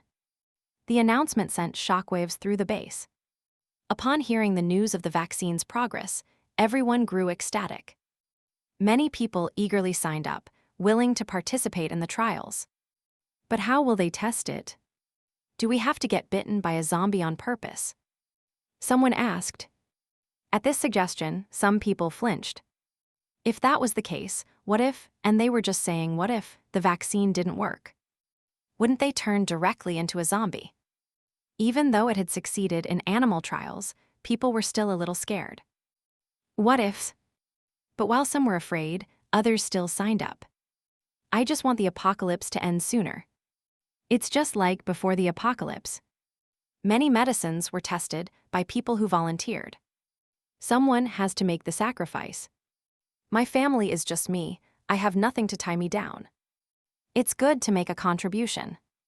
That's what I think too. What's there to be afraid of? Exactly. I refuse to believe this vaccine has no effect at all. The next day, everyone who signed up received an individually packaged vaccine and syringe. Huh? Don't we have to get bitten by a zombie on purpose? The person in charge was speechless. Get bitten on purpose? That would be far too dangerous. Then how will the trial work? The staff member explained, keep the vaccine and syringe with you at all times. If an accident happens, inject it immediately. While the trial is important, you are all living, breathing people. Unless an accident occurs, you shouldn't proactively do something so risky. Everyone was moved by his words. Xiaohe Base was truly humane. Here, people were more important than anything else. If the vaccine wasn't crucial for the future of humanity, they wouldn't have resorted to human trials at all. The lives of a few individuals and the hope for all of humankind were both equally important. Zhang Yan and Miao Li were a couple, and they had also signed up for the trial. Among the volunteers, they were a rare case, ability users who had only recently joined the base. They were 2 of the 1,000 survivors Xiaohe Base had just taken in. Miao Li's situation was unique. Previously, she and her boyfriend had been robbed by another group of ability users. Neither of them was particularly strong, and they were outnumbered. In the end, not only were their supplies stolen, but Miao Li's arm was also severed. As an ability user, she survived the amputation, but her powers were severely weakened. With their meager food supplies gone, she fell into despair. At that time, several bases were recruiting people. Miao Li knew she was a burden and urged Zhang Yan to leave her behind. You're an ability user. Go try your luck. Maybe they'll be willing to take you. Zhang Yan refused. If I leave you, you'll probably die. Miao Li managed a weak smile. I've had enough of this apocalyptic life. Maybe death is a relief. Zhang Yan frowned. Don't talk nonsense. There has to be a way. Miao Li started to cry. What way could there be? She and Zhang Yan were only level 1 ability users, pathetically weak. Before, they could survive by working together, but now, in her condition, she couldn't help him at all. She would only be a liability, preventing him from joining a major base. No one would want someone like her. Even if a healing ability user could regenerate her limb, why would any base waste such a precious resource on a useless person like her? The best choice was for Zhang Yan to join a base alone. Otherwise, they would both die. But Zhang Yan was adamant. "We've come this far together. You know I am not that kind of person." Miao Li wept. She was heartbroken. The better he was to her, the more she despaired, tormented by the thought of dragging him down. Just as they were losing all hope, they heard about Xiaohe Base, a place that supposedly didn't place too much emphasis on the strength of an ability user. Xiaohe Base cared more about a person's character. Miao Li bit her lip, a flicker of hope returning to her eyes. Why don't we go and try?" Zhang Yan nodded. Okay. Neither of them held much hope, but they had to try. What if? Although Miao Li had spoken of wanting to die, who would choose death if there was a chance to live? Besides, she truly didn't want to be a burden to Zhang Yan. Even a sliver of hope was worth pursuing. When they went to register, Zhou Min glanced at Miao Li's arm. Both their hearts tightened, terrified that Xiaohe Base would reject them because of it. If that happened, Miao Li had already made up her mind. She would beg them to take Zhang Yan. He was able-bodied and had a much better chance than her. The thought left a bitter taste in her mouth. However, she watched as Zhou Min wrote their names down on the registration form. A moment later, a bundle of cotton wrapped in cloth was pressed into her arms. She stared blankly. Seeing her confusion, Sun Yu reminded her, "You've passed the screening." Miao Li was stunned. She and Zhang Yan looked at each other, then embraced, weeping with joy. Not only had they been accepted into Xiaohe Base, but they were also given materials to make clothes and white flour steamed buns to eat. It felt like a dream. Later, after arriving at the base, someone suggested that Miao Li should have her arm looked at in the base's hospital. "Let's go check it out," Zhang Yan said. Miao Li nodded, though she harbored no real hope. Would a healing ability user really be willing to help a low-tier ability user like her? It turned out they were. However, the treatment fee is a bit high, the staff member told them. Miao Li swallowed nervously. Beside her, Zhang Yan quickly asked how much. "It's been a while, and it's limb regeneration," the person explained. "It will cost 5,000 contribution points." Miao Li was shocked. That little? In her previous base, only high-ranking figures received such treatment. The only other way was to pay an exorbitant price, at least several 100,000 contribution points. But apart from the powerful, who could possibly have that many points? Even if they worked themselves to death, they could never earn that much. So while the rules seemed to offer everyone a chance, in reality, it excluded people like them. Everyone said life was hard for ordinary people in the apocalypse, but for low-level ability users like them, scraping by at the bottom, life wasn't much better. Because she knew this, Miao Li hadn't dared to hope. It was only a lingering sense of defiance that had made her want to try. She never imagined it would only be 5,000 contribution points. Still, they couldn't afford even that. But then the staff member said, "The longer you wait, the harder it will be to treat. How about this? I can apply for special circumstances for you. You can owe the contribution points for now."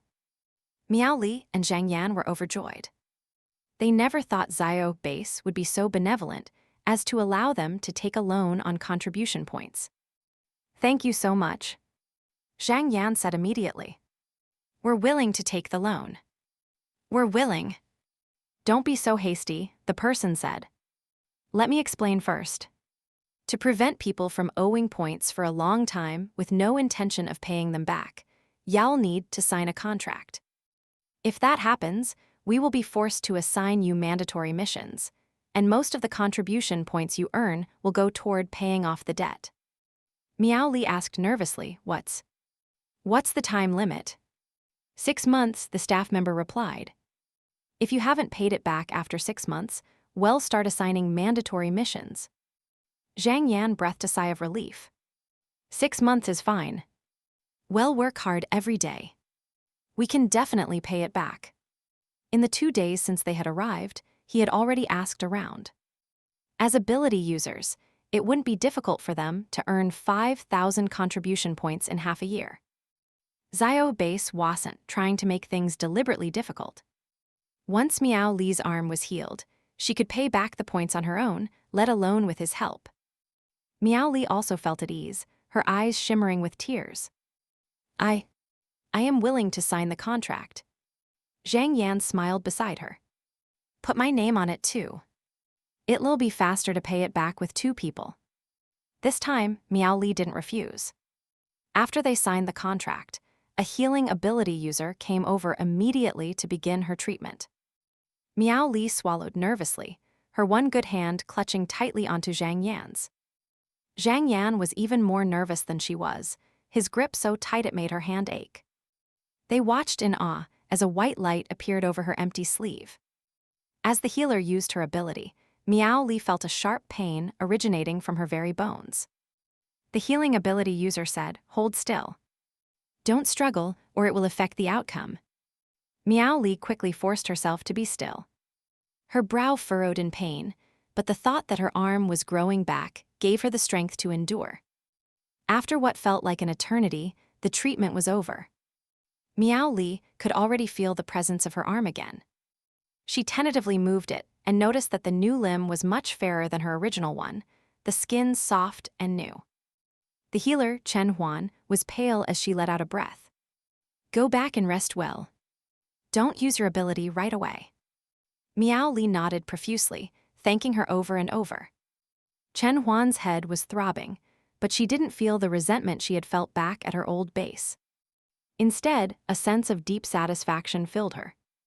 Seeing Miao Li and Zhang Yan embracing and crying with joy, she felt that, at this moment, her true value was being realized. The hospital even gave Chen Huan some nutritional supplements and let her leave work early to rest. She didn't refuse. Her ability was completely drained, and she couldn't do much else for the day. A good rest was exactly what she needed. After a period of recovery, Miao Li's arm healed completely, feeling no different from her old one. So when the base posted the notice recruiting volunteers for the trial, Miao Li hesitated for only a moment before deciding to sign up. Firstly, she was incredibly grateful to Xiaohe Base. It was no exaggeration to say that the base had given her a new lease on life, and she wanted to contribute in return.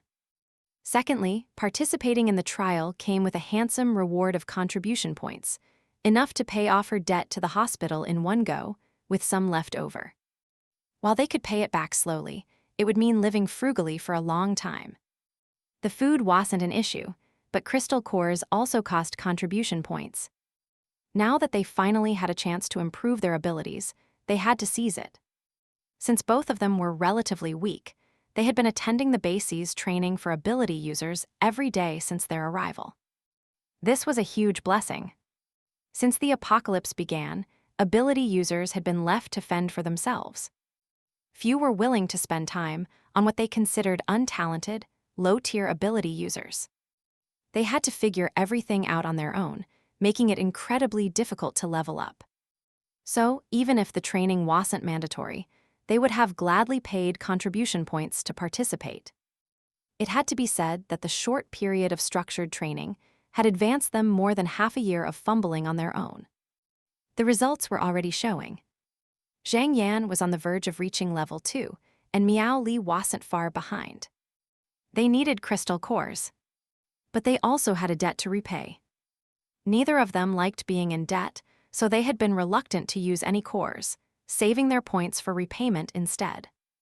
But seeing others absorb cores and level up filled them with envy. And so, they signed up for the trial without a second thought. Relieved to learn it wasn't what they had imagined, that they wouldn't have to be intentionally bitten by a zombie, the two of them breathed a sigh of relief. Just then, a few ability users they knew mentioned they were heading out to hunt zombies and asked if they wanted to join. Miao Li and Zhang Yan hadn't left the base since they arrived. This time, with a larger group, it would be relatively safe, so of course they agreed. Although leaving the base was always risky, this was the life of an ability user. Leveling up was invariably accompanied by danger. Unless someone was willing to support them, they had to carve their path to advancement through hordes of zombies, one battle at a time. The group departed from the base. There are basically no zombies within a 1-kilometer radius of the base, one of them explained.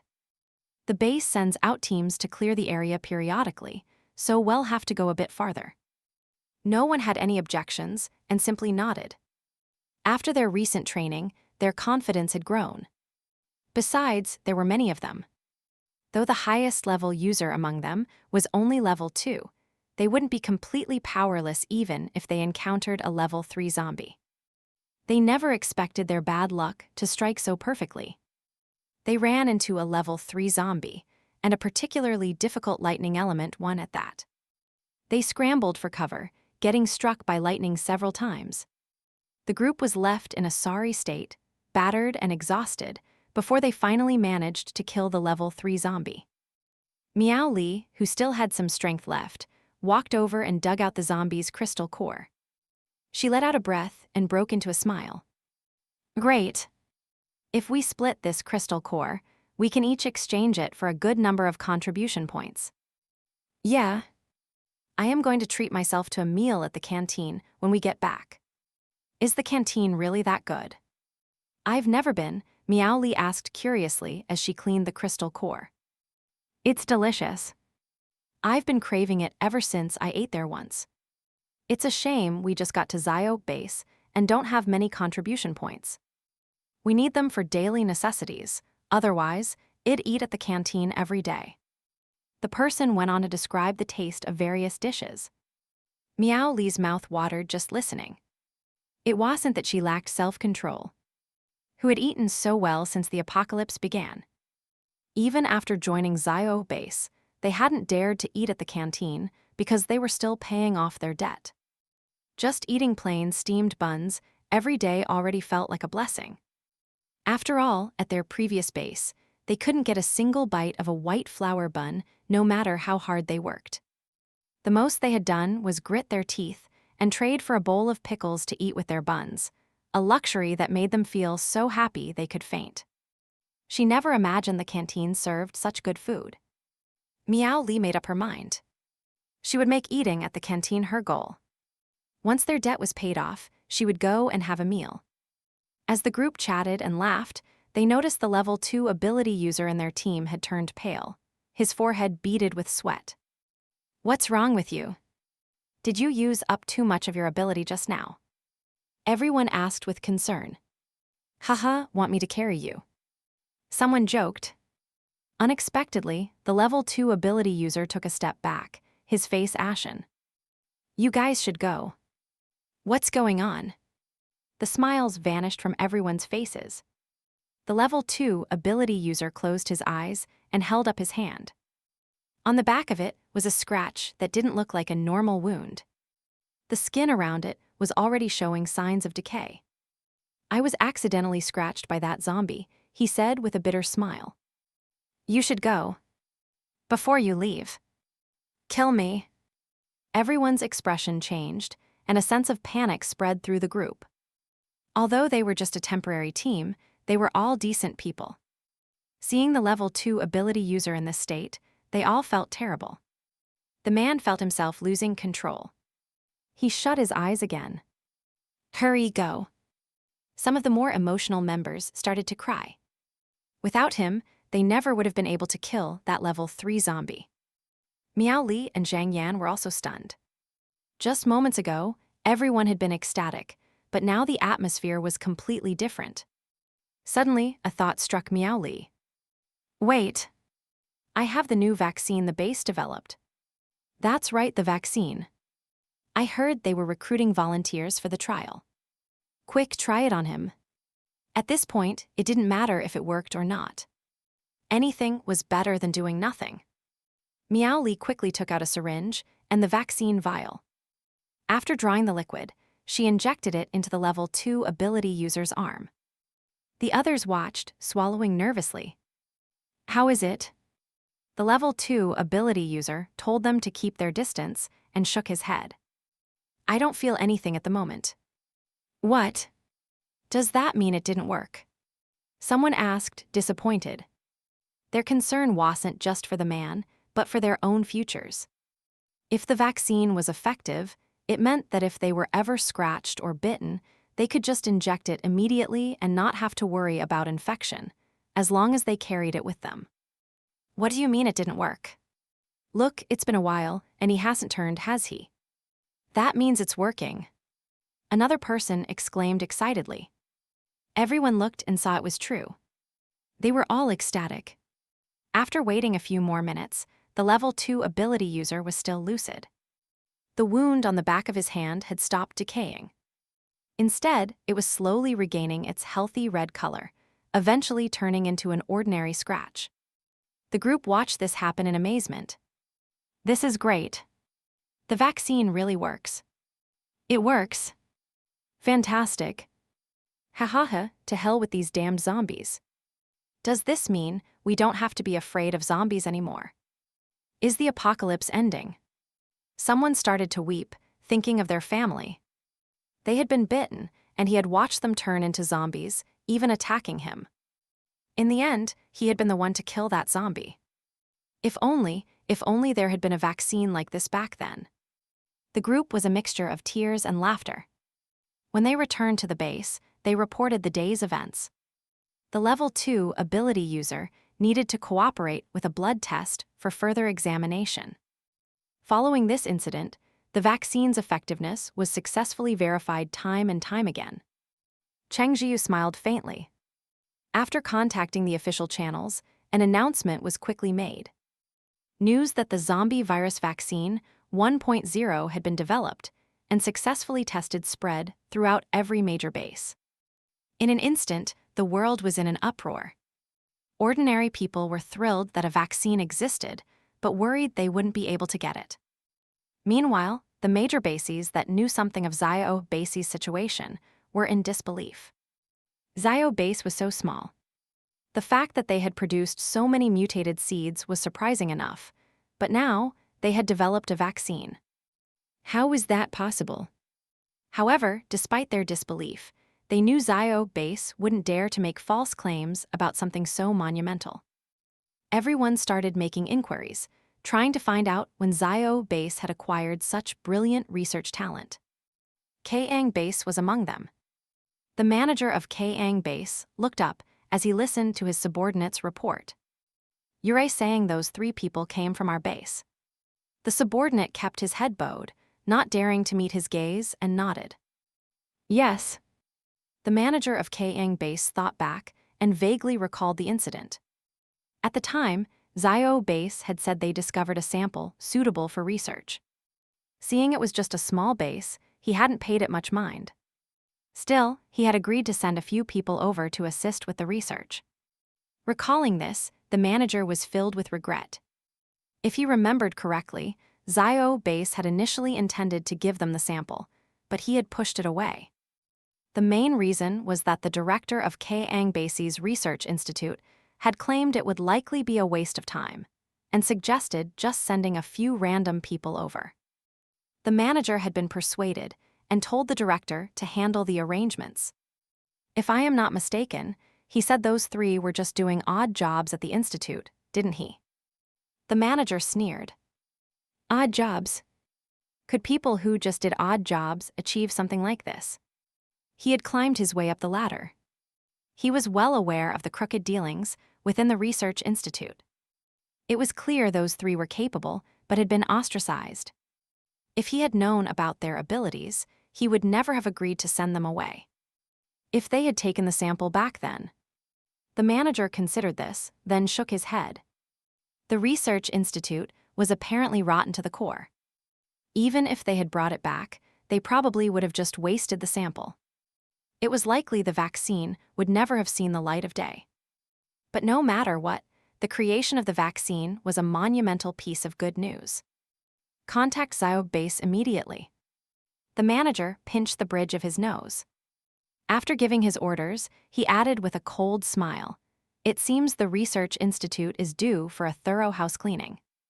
Kai Hongyi and the others had no idea that the announcement of their vaccine had brought disaster upon the schemers and faction builders at their old research institute. But even if they had known, they would have just said, "It's about time." The research institute at Xiaohe Base had been corrupt for a long time. The people at the top didn't focus on research. They exploited those below them, stole their findings, and passed off the credit as their own. The rewards the lower-level researchers received were completely disproportionate to their contributions. Ever since the news about the vaccine broke, Cheng Jia's communicator had been ringing off the hook. Many people wanted to buy the vaccine, and large bases like Xiaohe Base were hoping to collaborate.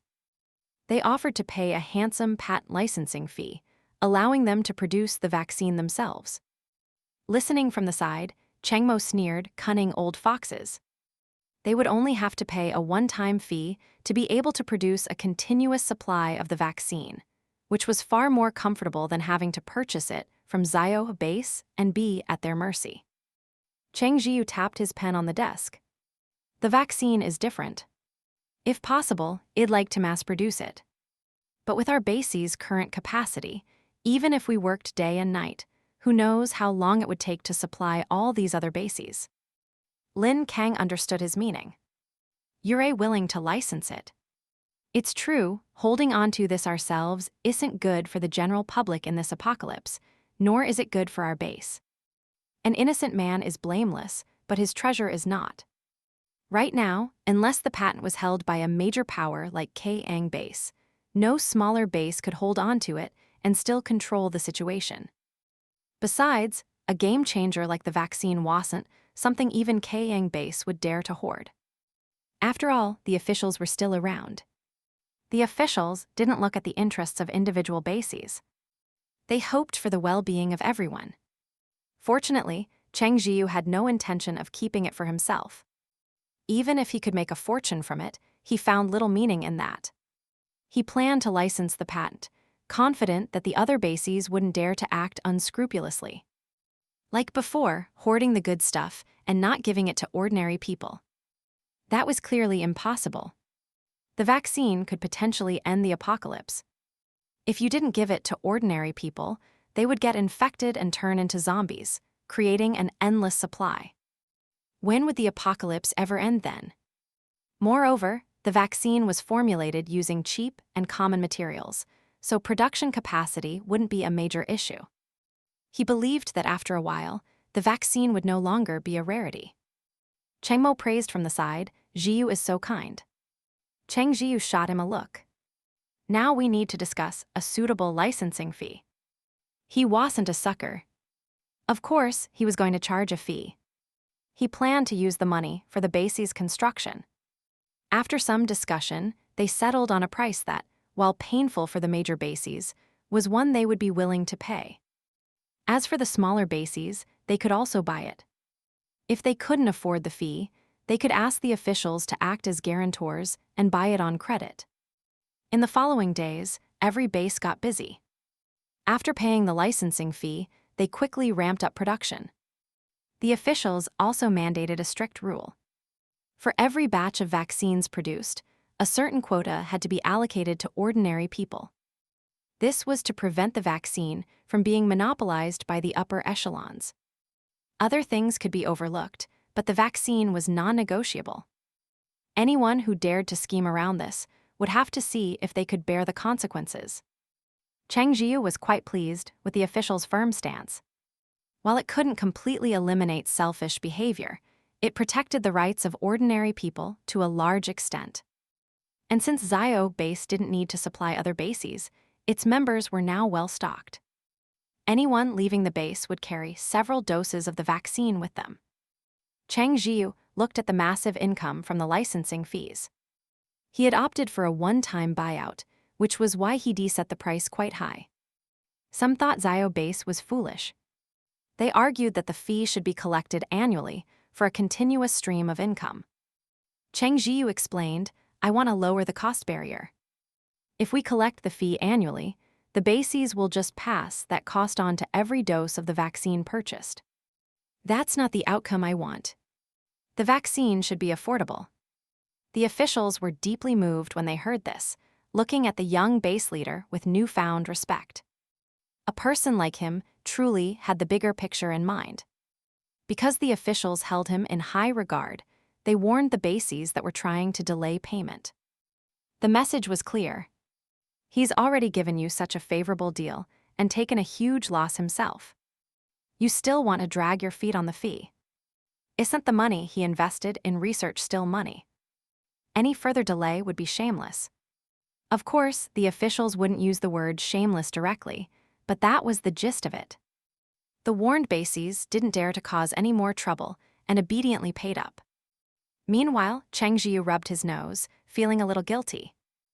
The truth was, the main reason he opted for a one-time payment was that Kai Hongyi and her team were already working on Zombie Virus Vaccine 2.0. Once that came out, it would be difficult to collect fees for version 1.0. A single payment was simply better. Of course, if other bases managed to improve upon version 1.0 and create something more advanced, that was their own skill. Zhiyu wouldn't mind. After all, it would benefit all of humanity. Whether others did it for profit or not, it was a good thing as long as the result was positive. Returning to the topic of the extra funds, Zhiyu immediately approved all the projects that had previously been put on hold due to a lack of money. The base also began constructing multi-story buildings to save on land area. He had already applied to the officials to have the surrounding area designated as Xiaohe Base's territory. Later, once the new members were fully integrated, Xiaohe Base would recruit more people. The base was gradually expanding. Sooner or later, Zhiyu would become a major base. He planned to build it into a city. Though for now, that was still a bit premature. But it wasn't an impossible dream. They now had an endless supply of food, the vaccine, and the income from the licensing fees. With more fees coming in, this dream would one day become a reality. 6 months later, the weather had grown hot. Zhiyu had worried that this summer would be even hotter than the last, but he found that the temperature seemed bearable. It wasn't that the temperature was pleasant, of course. Compared to before the apocalypse, the current temperature of over 40 degrees Celsius was definitely considered a heat wave, yet Zhiyu didn't feel it was excessively hot. He wasn't the only one. When he asked the people around him, everyone felt that such temperatures were actually quite tolerable. Zhiyu realized that while the apocalyptic climate had changed, humanity was also evolving. And he didn't mean evolution in the sense of abilities. This evolution included ordinary people. They were evolving an adaptability to the post-apocalyptic world. In weather over 40 degrees, not just ability users, but also ordinary people found the temperature comfortable. This was undoubtedly a good thing. Many plants, through human intervention, had also developed mutated varieties.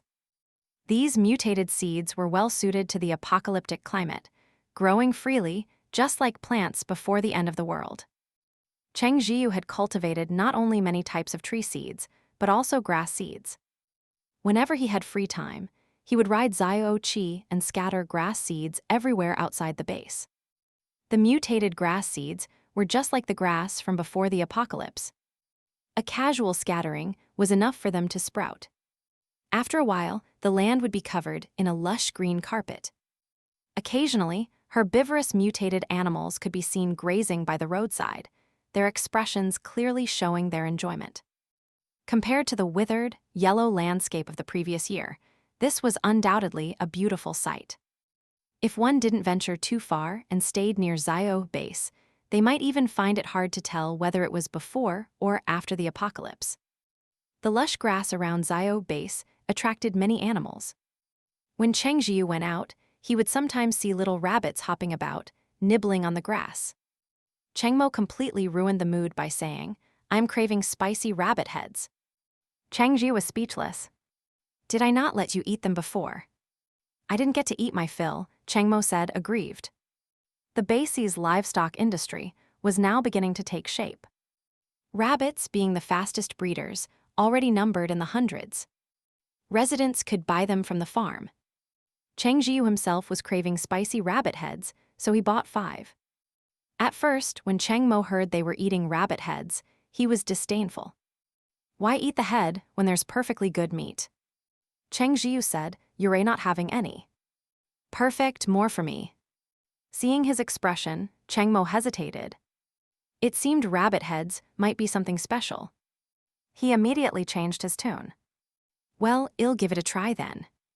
Cheng Zhiyu kindly advised him, you might not be able to handle it. You shouldn't force yourself. Hearing that only strengthened Cheng Mo's resolve. I insist on trying it. A miscalculation, Cheng Zhiyu thought to himself. As a foodie, Cheng Mo was extremely perceptive. In the end, Cheng Zhiyu prepared a full rabbit feast.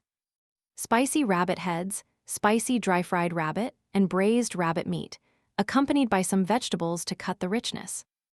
The whole extended family ate together. The others wouldn't touch the rabbit heads, so including Cheng Mo, there were exactly 5 people willing to eat them, 1 for each. Zhou Min eagerly grabbed a rabbit head and asked Han Ping, who was beside him, "Are you sure you don't want to try?" Han Ping glanced at it and shook his head in refusal. Han Tingting exposed his secret from the side. My brother was bitten by a rabbit when he was little.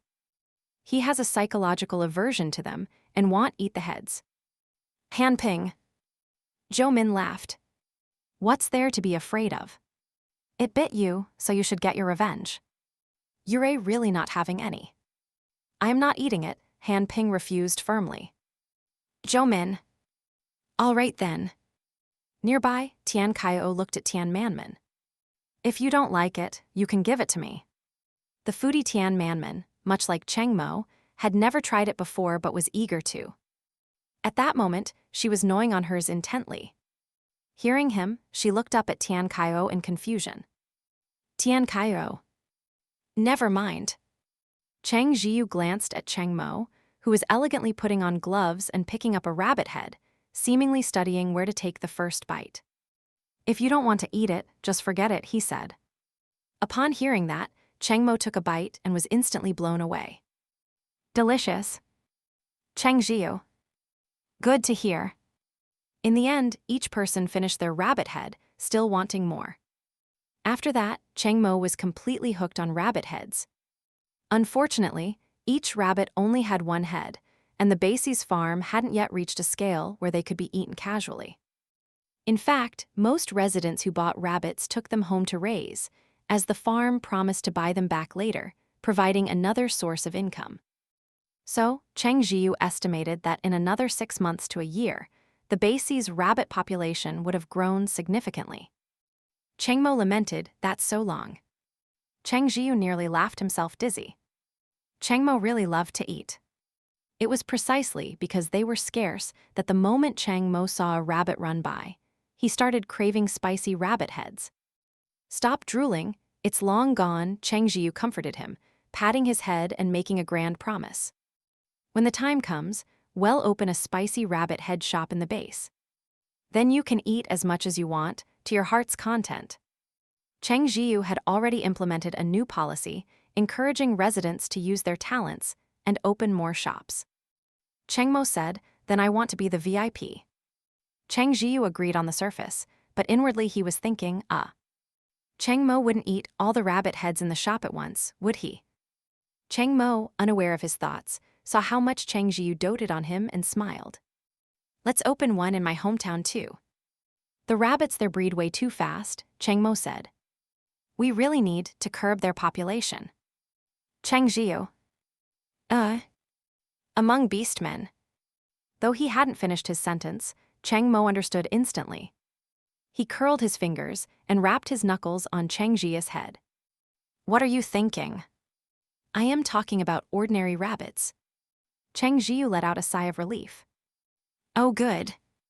In his view, even though beastmen came from different clans, they could all transform into humans, which basically made them the same species. If they could eat each other, how was that any different from cannibalism? Do you eat beastmen where you're from? Cheng Zhiyu asked cautiously. A smile spread across Cheng Mo's face, his canine teeth glinting. We do. Cheng Zhiyu took one look at his expression and said, "Right, so you don't." "That's good. Ah, you ain't no fun anymore." "I can't even scare you," Cheng Mo said, disappointed. Cheng Zhiyu huffed. "When have you ever been able to scare me?"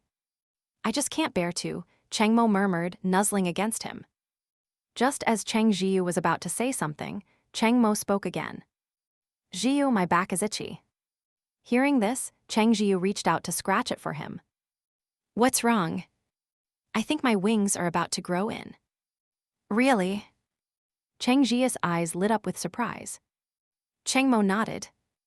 "Actually, if you think about it, I am only a few days away from coming of age." "Next time, please say you're a few days away from turning 100, Cheng Zhiyu said with a serious expression. Otherwise, it made him sound like a criminal. Cheng Mo refused. "Wouldn't that make me sound old?" Speechless, Cheng Zhiyu curiously asked him about the process of growing wings. "Our coming of age isn't on a fixed date," Cheng Mo explained. "The day our wings emerge is the day we become adults." Cheng Zhiyu nodded, a sense of anticipation growing within him. For the next few days, whenever he had a spare moment, he would touch Cheng Mo's back, trying to feel if the wings had started to sprout.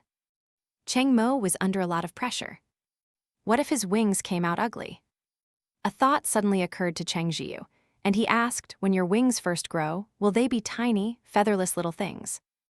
Cheng Mo found the idea horrifying and told him to stop talking. "It's really not a big deal," Cheng Zhiyu comforted him. "It's just the natural process of biological growth." Cheng Mo pinched his lips shut, silencing him. It was truly a terrifying thought. Lately, representatives from the major bases had been arriving one after another to trade for supplies. Xiaohe Base had a new batch of seeds they were eager to acquire. Cheng Zhiyu provided some, but only a tiny amount of the rice and soybean seeds. Rice and soybean seeds are food staples. "This is our first harvest, so this is all we can spare," Cheng Zhiyu explained. Rice, needless to say, could be used to make all sorts of things. Soybeans were even better. They could be pressed for oil or made into tofu, soy milk, savory tofu pudding, tofu rice, and various tofu skin dishes. Moreover, the leftover dregs were excellent feed for pigs, which loved it and grew fat and plump. A representative from one base tried to push for more. "This is too little. There are so many of us. Can't you spare just a bit more?" The person in charge of negotiations replied, "I am sorry, but this is the absolute most we can offer." The man was about to argue further when he noticed that, holy cow, the people from the other bases were already squabbling over how to divide the meager amount. They had no honor. Cursing under his breath, the man dove into the fray, forgetting all about trying to get more from Xiaohe Base. Cheng Mo watched the chaos with amusement. "Zhiyu, let's go get some savory tofu pudding." Zhang Tai, who had already managed to secure his share, perked up his ears. Savory tofu pudding. He swallowed hard. His base didn't even have soybeans, let alone tofu pudding. The last time he returned, he had told everyone how well he ate at Xiaohe Base, and their eyes had turned red with envy. When the mission to Xiaohe Base came up this time, everyone had fought tooth and nail for it. Zhang Tai was filled with regret. He had created his own competition. Fortunately, he had once again come out on top and successfully landed the assignment. Excellent. He could feast again. In truth, Kang Basie's situation had improved significantly over the past 6 months. With their first harvest of mutated wheat and vegetables, they could at least occasionally eat a steamed bun or some greens. But it was still nothing compared to Xiaohe Base. They had to save most of their wheat and vegetables for seed to continue planting. Thankfully, they could still buy wheat and vegetable seeds this time. He estimated that after another 1 or 2 harvests, their base might be like Xiaohe, where people could eat steamed buns and vegetables freely. At the thought, Zhang Tai swallowed again. By now, Xiaohe Base was famous, and many people wanted to join, but the base currently had no plans to recruit. Cheng Zhiyu, however, was actually planning a recruitment drive soon. He intended to accept another 1,000 people for now. Seeing Zhang Tai's expectant gaze, Cheng Zhiyu felt it would be rude to refuse. All right, let's go eat together. He had already arranged for his people to host the group, and this time they would eat directly in the canteen. With Mother Ning as the head chef, the canteen's food was more than presentable. Not that it mattered. Even if the food was bland, it would still be a feast for people from other bases who could barely afford to eat at all. The painful truth.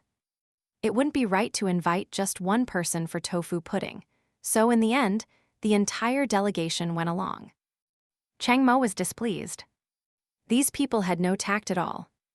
He started to regret suggesting tofu pudding in the first place. The shop was a bit small and couldn't seat everyone. Undeterred, they each took a bowl and squatted by the roadside, eating with gusto. Cheng Mo scooped up a mouthful of fragrant, spicy tofu pudding. Delicious. The men by the road finished their bowls, but didn't ask for seconds. They had spotted a Jianbing gyozi stall next door, a stir-fried noodle stall next to that, and a Raojiamo shop just beyond. This was the commercial street Cheng Zhiyu had planned, and it was already bustling with vendors. With so many delicious options, they couldn't just stick to tofu pudding. They had to try something from every stall. One by one, they even started taking photos with their phones. Although they couldn't send them from outside their base, they could use them to tempt everyone else when they got back. Regarding communications, the major bases were already preparing to jointly build signal towers, so they could contact each other even when they were in different locations. HMPH, I'm already tired of all that stuff, Cheng Mo said haughtily as he ate his tofu pudding. The tofu pudding was a relatively new dish. The shop had only been open for about a month, so Cheng Mo hadn't grown tired of it yet. The speed at which he got bored of a food was directly proportional to how quickly a new, interesting dish appeared. Cheng Zhiyu rested his chin on his hand, thinking. He should do something special for Cheng Mo's coming of age. In a few days, I'll make you something you've never had before, he said. Cheng Mo's eyes lit up with anticipation. Why in a few days? Can it be tomorrow? Or the day after? Number fine, Cheng Mo said, disappointed. He fell silent for a moment before adding seriously, don't worry, my abs and pecs are still there. They won't disappear from eating. That's not why. Want to see them when we get back. I got a new chest chain from Zhou Min. Yes. It was completely impossible to refuse. Zhang Tai and the others ate their way through the commercial street until they were so full they couldn't move, nearly scaring the shopkeepers into thinking they had eaten themselves to death. When Cheng Zhiyu heard about it, he was speechless. How heartbreaking. What was even more heartbreaking was that after organizing their supplies, the group went on a frantic food-buying spree across the base. Before leaving, they were practically in tears. Woo, I don't want to leave this place. Putting everything else aside, can't I just join Xiaohe Base? The group departed, their bags large and small stuffed with food that an ice ability user had frozen to prevent it from spoiling on the road. All it needed was a little reheating to be eats. They looked exactly like refugees from some disaster zone. After they left, a rumor began to spread through Xiaohe Base. A group of refugees had begged and cried to join the base but were rejected, and they had nearly cried themselves unconscious. Huh? Then why didn't our base take them in? The person spreading the rumor didn't know either. He was just repeating what he'd heard. Unable to give a clear reason, he just guessed they were probably bad people. Everyone knew that Xiaohe Base only recruited people of good character. That makes sense. Then it was right not to accept them. As they discussed this, the group of residents kept their hands busy with handicrafts that could be exchanged for contribution points. While they sighed over the story, they all felt incredibly fortunate. Choosing to join Xiaohe Base had definitely been the best decision of their lives. More importantly, they had always remained good people. Otherwise, Xiaohe Base wouldn't have wanted them even if they had applied. For some reason, they felt a sense of honor just by being residents of Xiaohe Base. Eventually, this absurd rumor reached Cheng Zhiyu's ears. He was stunned. When did this happen? How come I don't know anything about it? Tian Kaio laughed and explained the whole thing to him. After listening, Cheng Zhiyu was speechless. So this was how rumors were born. Still, he didn't think much of it and saw no need to go out of his way to correct it. Meanwhile, the refugees, Zhang Tai and his crew, returned to their own base. Their comrades, like a pack of hounds, immediately sniffed out the local specialties they'd brought back, clamoring to buy or trade for them. By the time they came to their senses, their hands were empty, holding nothing but cold crystal cores. So much regret. If they had known, they would have eaten everything on the way back instead of trying to save it. Cheng Zhiyu was unaware of any of this. At that moment, Cheng Mo was clinging to him, crying out that his back was in immense pain. Cheng Zhiyu's heart ached for him. Cheng Mo had told him it was because his wings were about to emerge. Even now, Cheng Mo was still worried. If they're ugly, you can't dislike them. How could I ever dislike you? Cheng Zhiyu said, a mixture of amusement and tender concern in his voice. Cheng Mo was satisfied. The next moment, Cheng Zhiyu thought he heard the sound of flapping wings. He saw a dark shadow behind Cheng Mo's back, and his eyes widened. Seeing Cheng Zhiyu's wide-eyed stare, Cheng Mo grew nervous. Sweat beaded on his forehead from the pain, but he kept asking, are they ugly? They're beautiful. They truly were. Cheng Mo's wings were pure black, not at all like the small, featherless nubs Cheng Zhiyu had described when they first started growing. It was magical. The pair of wings was enormous, with lush, full feathers as dark as ink. They lent Cheng Mo an air that was both divine and devilishly charming. After hearing Cheng Zhiyu's words and confirming he wasn't just trying to comfort him, Cheng Mo tried to summon a mirror. A series of clatters echoed from the bathroom. Cheng Mo didn't have very good control of his wings yet, and he swept all the bottles and jars onto the floor. He rubbed his nose sheepishly as Cheng Zhiyu came over. Cheng Zhiyu smiled. It's fine. You go out first, I'll clean this up. Cheng Mo nodded.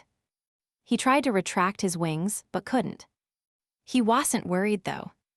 It was normal to have poor control right after they appeared. After Cheng Zhiyu finished cleaning, his heart was still pounding. He walked out of the bathroom to find Cheng Mo sitting on the edge of the bed, the wings behind him gone. Deeply disappointed, Cheng Zhiyu walked over and felt around. Where are your wings? I was trying to control them, Cheng Mo said. I managed to retract them. But one look at Cheng Zhiyu's expression told him everything he needed to know. He immediately let his wings unfurl again. They wrapped around Cheng Zhiyu, pulling him into Cheng Mo's embrace. Cheng Zhiyu's heart raced. He looked at Cheng Mo's perfect face and changed the subject. How come your clothes didn't rip? I don't know. The wings must be able to pass through clothing. Otherwise, my clothes would rip every time I manifested them. Would I have to start streaking? Cheng Mo said. Cheng Zhiyu thought that made sense. He blinked. Oh. Cheng Mo's beast ears popped out. Cheng Zhiyu's eyes widened. Cheng Mo kissed him. Why don't you take out the chest chain? Later. I won't retract my wings. After being with Cheng Zhiyu for so long, he'd have to be a fool not to see how much he liked his wings. Cheng Mo was very proud. Excellent. He now had a new way to seduce Cheng Zhiyu. As expected, Cheng Zhiyu's heart pounded wildly. He took the chest chain out of his storage space. You help me put it on, Cheng Mo said. Cheng Zhiyu blushed. For some reason, now that Cheng Mo had wings, he felt unusually shy around him. Perhaps it was the divine quality he now possessed. The thought of what they were about to do made his limbs feel weak. He fastened the chain for Cheng Mo, and in the next moment, a domineering kiss landed on his lips. Cheng Zhiyu nervously grabbed Cheng Mo's ears.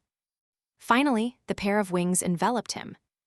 The soft feathers brushed against his skin, sending a pleasant, tingling sensation through him. Cheng Zhiyu gripped the warm wings, his fingers tightening. When he came back to his senses, he found several feathers in his hand. Cheng Zhiyu was speechless. He glanced at Cheng Mo's wings. Thankfully, there wasn't a bald spot. He quietly hid the feathers in his space. Cheng Zhiyu was a little impressed with his own adaptability. After they were finished, his eyes shone. "So can you fly now?" Cheng Mo dressed him and kissed his forehead. "We can try tonight when no one's around." Cheng Zhiyu nodded, filled with anticipation. Cheng Mo held him and they went outside, then took to the skies. A moment later, they lurched violently. Cheng Zhiyu thought, "I am not going to fall to my death, am I?" The tips of Cheng Mo's ears turned slightly red. He cleared his throat and defended himself. "My wings just grew in. I am not very skilled at flying yet." Cheng Zhiyu nodded in understanding. Fortunately, Cheng Mo's flying became much smoother after that. Being held by him was both nerve-wracking and thrilling. It was a completely different feeling from riding Xiaohe, much more exciting. Moreover, Cheng Mo flew incredibly high. Cheng Zhiyu could shout as loudly as he wanted, unafraid of being heard from so far above the ground. He had never felt so close to the stars before. The constellations in the sky seemed exceptionally bright. They flew for who knows how long. Worried that Cheng Mo might get tired since his wings were new, Cheng Zhiyu said, "Let's go back." "I'll change into my beast form," Cheng Mo replied. Cheng Zhiyu nodded. He had never seen what Cheng Mo's beast form looked like with wings. Right there in midair, Cheng Mo transformed. Cheng Zhiyu found himself dangling from his mouth. Cheng Zhiyu, held by the collar of his shirt, thought, "This isn't a very dignified position, is it?" It felt like being dangled by the scruff of fate's neck. Then, Cheng Zhiyu felt himself being thrown upward. He cried out in surprise, then landed on the large black creature's back. A burst of hearty laughter echoed in his mind. Cheng Zhiyu gritted his teeth. He bit down hard on the creature's ear. The large creature swerved mid-flight. Cheng Zhiyu quickly let go of his ear and scratched his own cheek. "That's what you get for scaring me. You're getting bold." The creature explained himself. "It was the only way to get you on my back. What else was I supposed to do?" Cheng Zhiyu rubbed his nose. He supposed that was true. He patted the large creature's head reassuringly. By the time they returned, the sky was already beginning to light. Luckily, they didn't run into any family members and made it back to their rooms safely. Fortunately, everything at the base was running smoothly lately. Cheng Zhiyu took a short nap, went to his office to handle a few matters, and then came back to sleep some more once he was done. After he had slept his fill, someone came to report. When it was getting cooler, a resident saw a massive bird. "We're concerned it might be a threat to the base. Should we send ability users to search the area?" Cheng Zhiyu listened. "Tell me more." The person continued. The resident said the thing had wings but didn't look like a bird. It was still a bit dark, so he couldn't see it clearly. "That confirms it," Cheng Zhiyu thought. "It was us." He pressed his temples. "It's fine. Don't worry about it. I know what it was." Hearing this, the person didn't ask any more questions. As curious as he was, it was better not to pry into things he shouldn't. Cheng Zhiyu let out a sigh of relief. Taking advantage of the quiet moment, he sent Cheng Mo away and took out the ingredients he had prepared long ago from his space, getting busy. To prevent Cheng Mo from returning unexpectedly, he gave him a stern warning. "You are not allowed back before 8 o'clock tonight." Cheng Mo was not happy. "Why?" Cheng Zhiyu cleared his throat. "Don't whine. I am preparing a surprise for you. Just come back later, you hear me?" Cheng Mo's eyes lit up. But hearing that made him want to come back even sooner. To avoid making Cheng Zhiyu angry, however, he had no choice but to wait. The moment it was past 8, Cheng Mo rushed back, unable to wait any longer. The courtyard was pitch black. He frowned. Was the surprise inside? As soon as he stepped in, a single candle flame flickered to life. Cheng Zhiyu walked over, holding a cake he had painstakingly made. "Happy birthday." Cheng Mo stared at him without blinking. Cheng Zhiyu felt awkward. I know it's a bit cliché, but I couldn't think of anything else." Fortunately, Cheng Mo hadn't seen much of the world and was utterly delighted. When Cheng Zhiyu told him he could make a wish, he did so earnestly. He had no other wish but for Cheng Zhiyu to be happy, for Cheng Zhiyu to be joyful, and, of course, for them to always be together.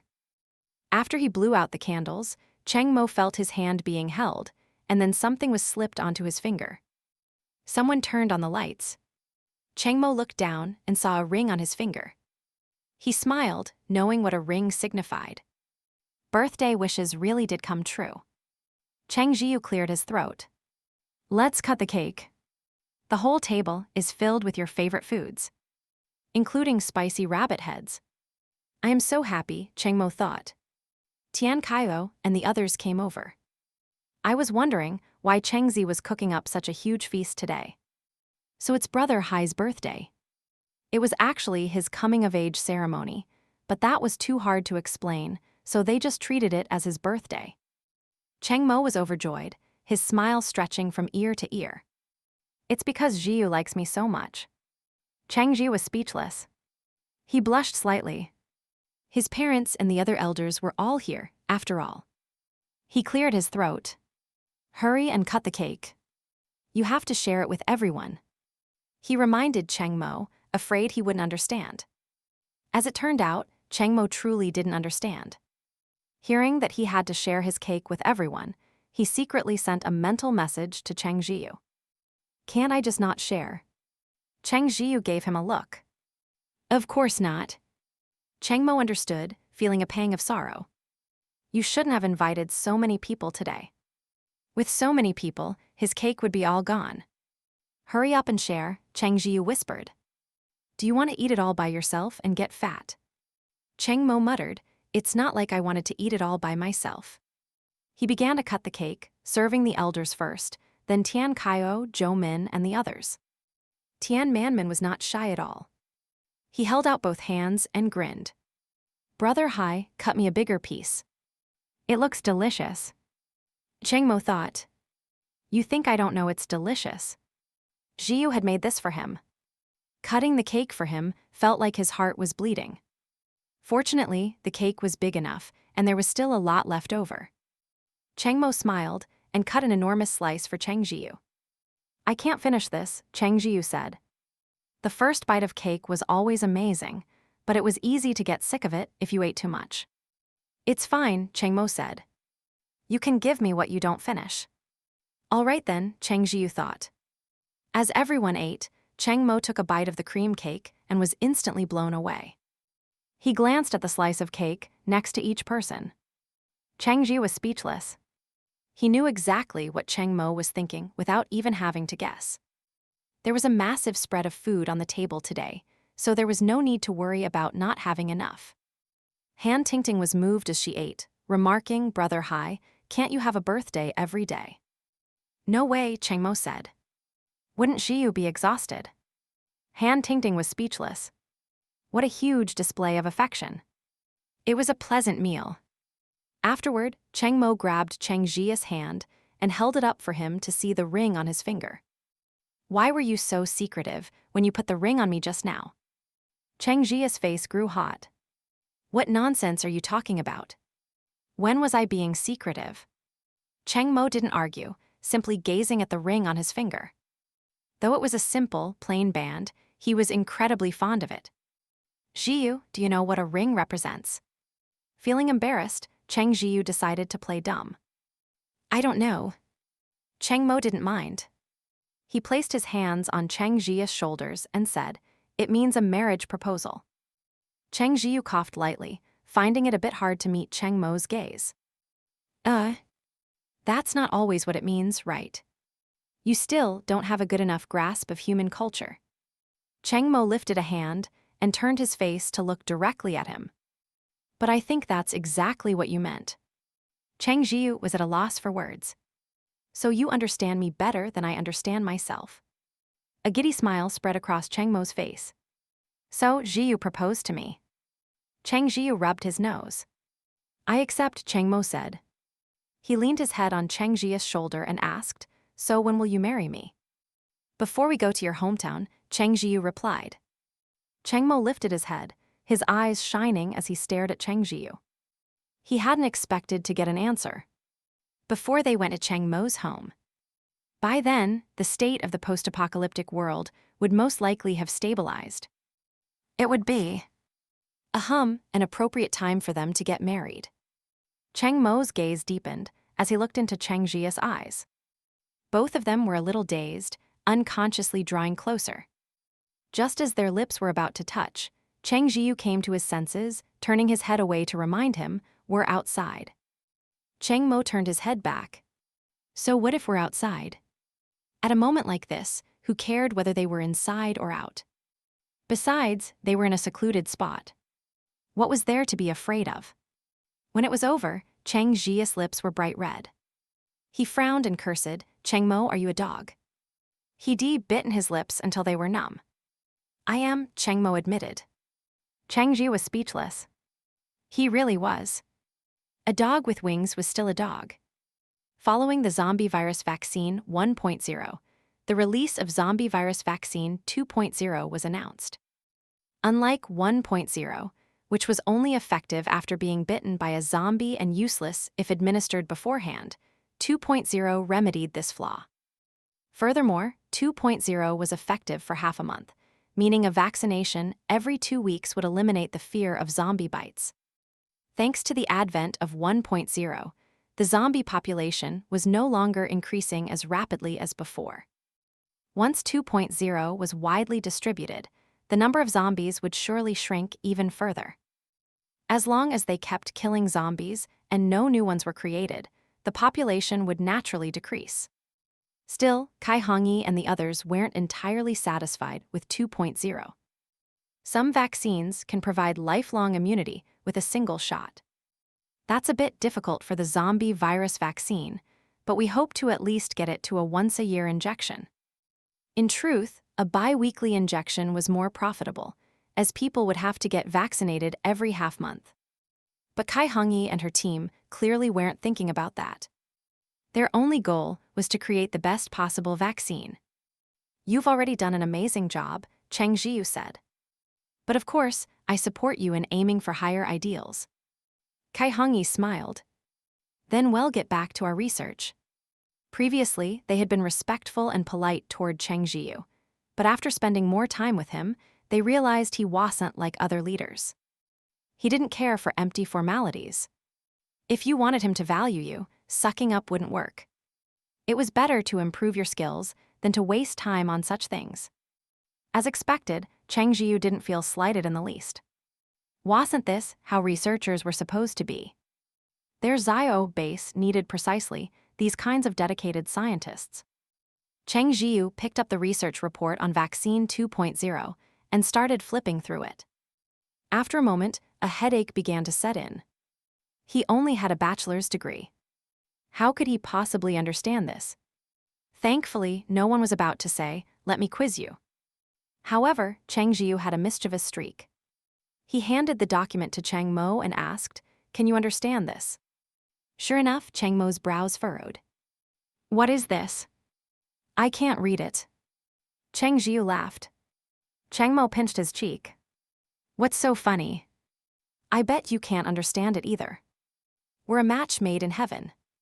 Cheng Zhiyu fell silent. Sometimes, having a partner who knew you too well wasn't such a good thing. The two of them set the file aside, deciding not to look at it anymore. A leader didn't need to understand the details, just the results. "Let's go eat." "The canteen has new dishes today," Cheng Zhiyu said.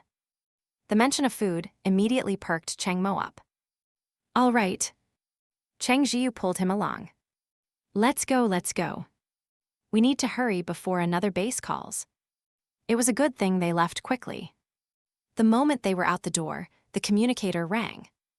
A subordinate answered the call and said apologetically, "I am sorry, our Captain Cheng is out on a field assignment." The subordinate was quite adept with his words. They had just gone to eat, but in his mouth, it became a field assignment. The person on the other end asked, "When will he be back?" "I am sorry, I am not sure about that." "Can I have him return your call when he gets back?" The subordinate replied.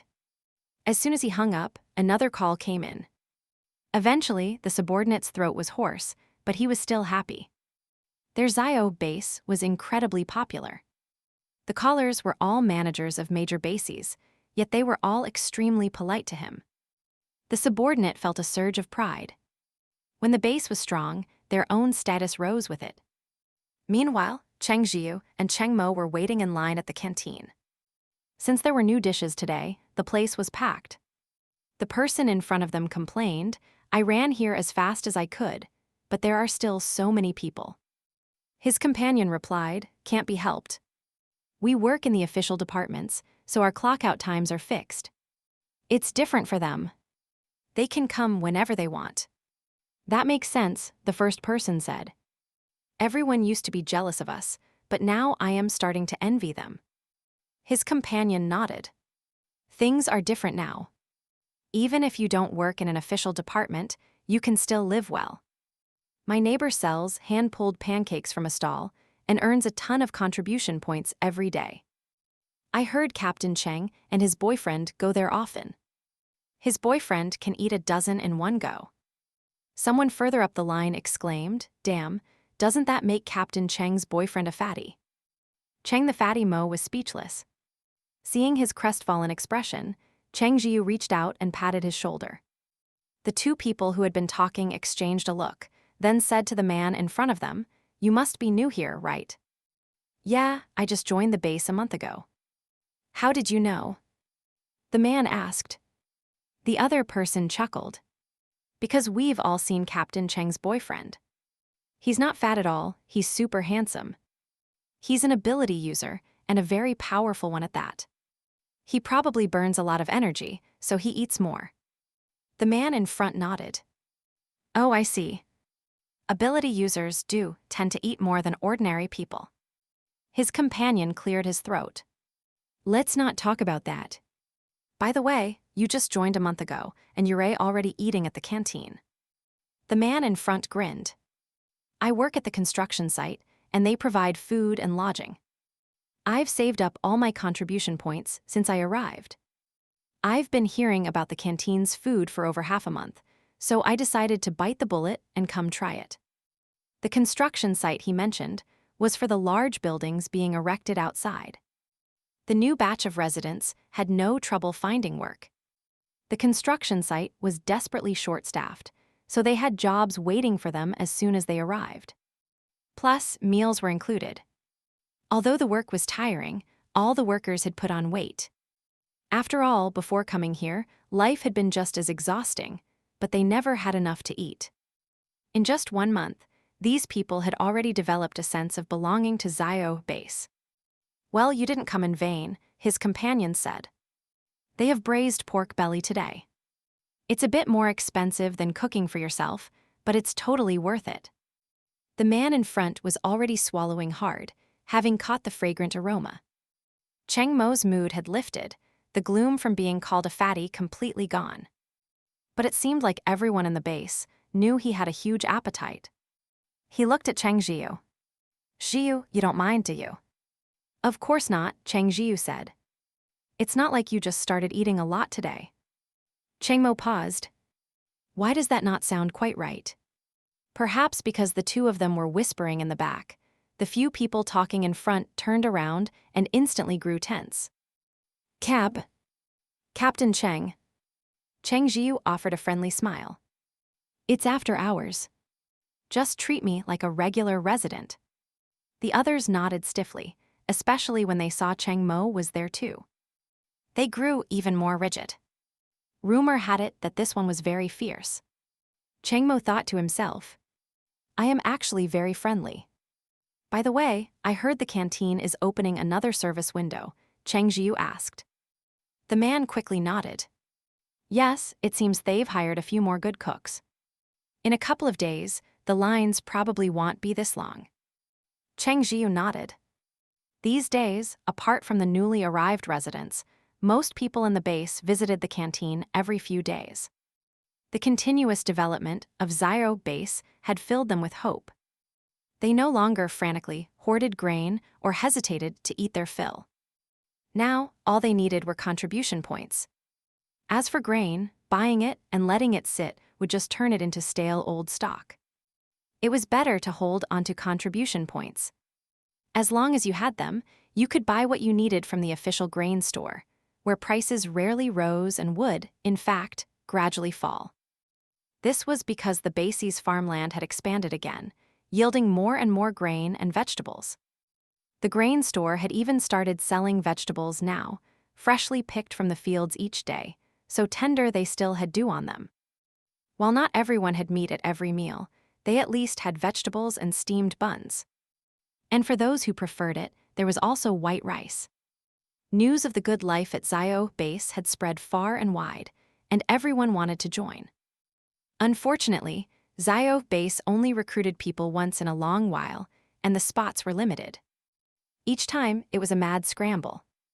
Zhiyu used to be able to recognize everyone in the base, since they were all from the same village. But now, when he walked down the street, people recognized him, but he no longer knew them. There were so many new faces. In truth, Xiaohe Base was still a small base with a modest population, but its strength could no longer be underestimated. It held the vaccine, possessed mutated seeds, and ensured everyone had enough to eat, achievements no other base had managed.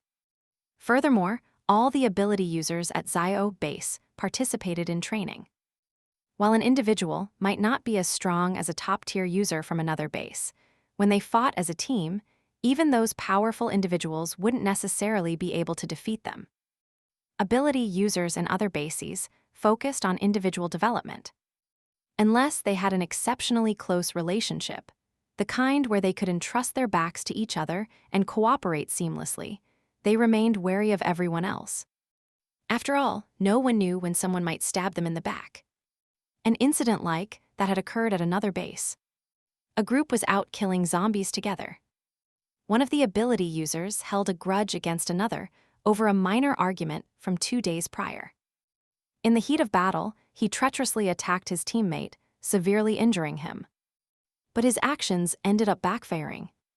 With one less fighter, the tide of the battle turned swiftly, and the zombies gained the upper hand. In the end, the backstabber was bit and killed by the zombies. The others, seeing the situation was lost, took the opportunity to flee. Even the severely injured teammate survived. Only the attacker died. When news of this incident got out, it caused an uproar among the various bases. They had always prioritized an ability user's strength. As long as they were powerful enough, nothing else mattered. But they never expected such a malicious event to occur. They could only try to impose constraints, issuing strict regulations that specified, for example, the punishments for betraying a comrade in battle. As soon as this rule was announced, a flood of reports came in. Some people reported that their family members had been attacked by teammates during missions, resulting in lifelong disabilities or death. Because the perpetrators were ability users and their own family's ability users were gone, they hadn't dared to seek justice.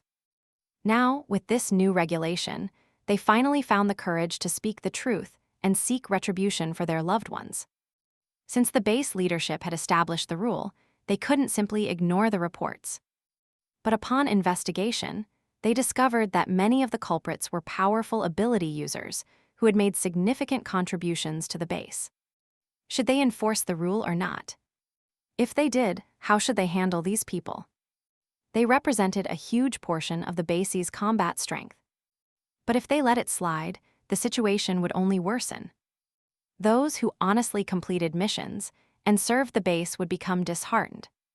After all, who knew when they might be the next to be betrayed by a teammate? The base leadership was caught in a dilemma. Zhiyu didn't know how they ultimately handled it. In any case, during Xiaohe Base's next recruitment drive, many powerful ability users applied to join. As long as their character was sound, they were of course welcome. It seemed some bases were only now belatedly realizing that their number of powerful ability users was dwindling. They finally started locking the barn door after the horse had bolted, beginning to deal with those who had committed offenses. Previously, they had thought Xiaohe Base was foolish. What kind of base recruited based on character instead of strength? What good was good character? In the apocalypse, might makes right. But now, they finally realized they had been wrong. The apocalypse was indeed about strength, but only on the condition that those fists weren't aimed at you. Besides, what did it matter if someone's initial strength was low? A person's abilities could be improved. Their feelings were complicated. Zhiyu couldn't be bothered with their complicated feelings. At the very least, the number of powerful ability users at Xiaohe Base was growing, and its safe zone had already expanded to a 2-kilometer radius. The next day, Zhiyu returned to his office and called back the base manager from yesterday, lying with a straight face. "My apologies, something came up yesterday, and I didn't get back to the office. I just heard about your call today." After hours, unless there was an urgent problem, he absolutely would not work overtime. He already didn't have weekends. If he worked overtime every day on top of that, Zhiyu felt he would never be happy again. No matter what, health should always come first. The person on the other end naturally wouldn't fuss over whether he was truly busy. He just said with a mix of emotions, "Congratulations. I hear your base has already developed the 2.0 vaccine." Zhiyu smiled and replied officially, "This is a blessing for all of humanity." The other man cut straight to the chase. "I am calling to discuss the patent fee." And so, Zhiyu's next few calls were all about the same topic. He had already set the price for the patent fee, so when asked, he stated it directly. The one-time fee was substantial. Some bases hesitated for a moment, but knowing Zhiyu's straightforward style, they understood the price was firm and haggling was nearly impossible, so they agreed. In truth, charging only a one-time patent fee was already quite reasonable.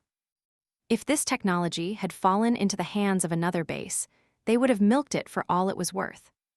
However, a few base managers still didn't get it and tried to bargain. "Young Cheng," one said sourly, "you're quite fortunate. It hasn't been long since you collected the 1.0 patent fee, and now you're collecting for 2.0. They were both base managers, but by calling him Young Cheng, it seemed like he was trying to assert some kind of seniority. Zhiyu wasn't angered.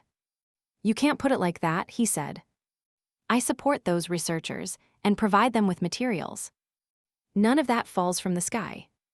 Seeing that Zhiyu wasn't taking the bait, the man could only say, "The patent fee is too expensive. We've cooperated so many times. How about you lower it a little, for old time's sake?" Before Zhiyu could reply, the man started appealing to a higher cause. "Look, the patent fee is a huge pressure on our base. Every extra point I spend is a point less for my residents. I really can't bear to see them suffer, which is why I am swallowing my pride and begging you." Zhiyu sighed helplessly. "If I could, I wouldn't charge a patent fee at all. But the investment in this research has been enormous. We're still operating at a loss." This was, of course, a lie. Who didn't know how to lie with their eyes open? "How about this?" Zhiyu continued. "If you can't gather the patent fee, you can take some time to reconsider.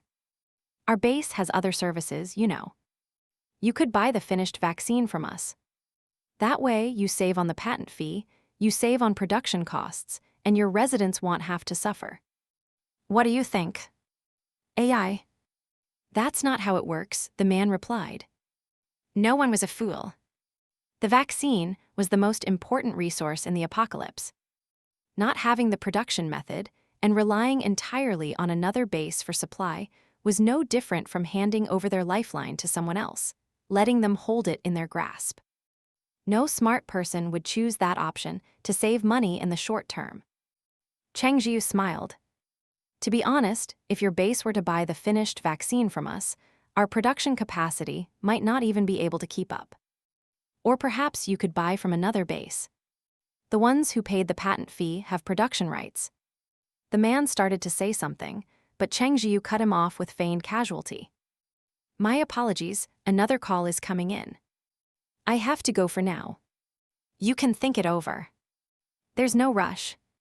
With that, Zhiyu hung up and continued his conversations with others. The rest of his calls went smoothly. Although some tried to haggle, they quickly backed down when they saw his firm attitude. Later, the base manager Hidi told to think it over began calling incessantly, clearly anxious. Cheng Zhiyu had his subordinate answer, saying he wasn't there and would call back when he returned. Just before the end of the workday, Cheng Zhiyu finally called him back, apologizing. "I am so sorry, today has been incredibly busy." The man had no way of knowing if he was truly busy or just pretending, but he had to assume he was. Gritting his teeth, he forced a smile.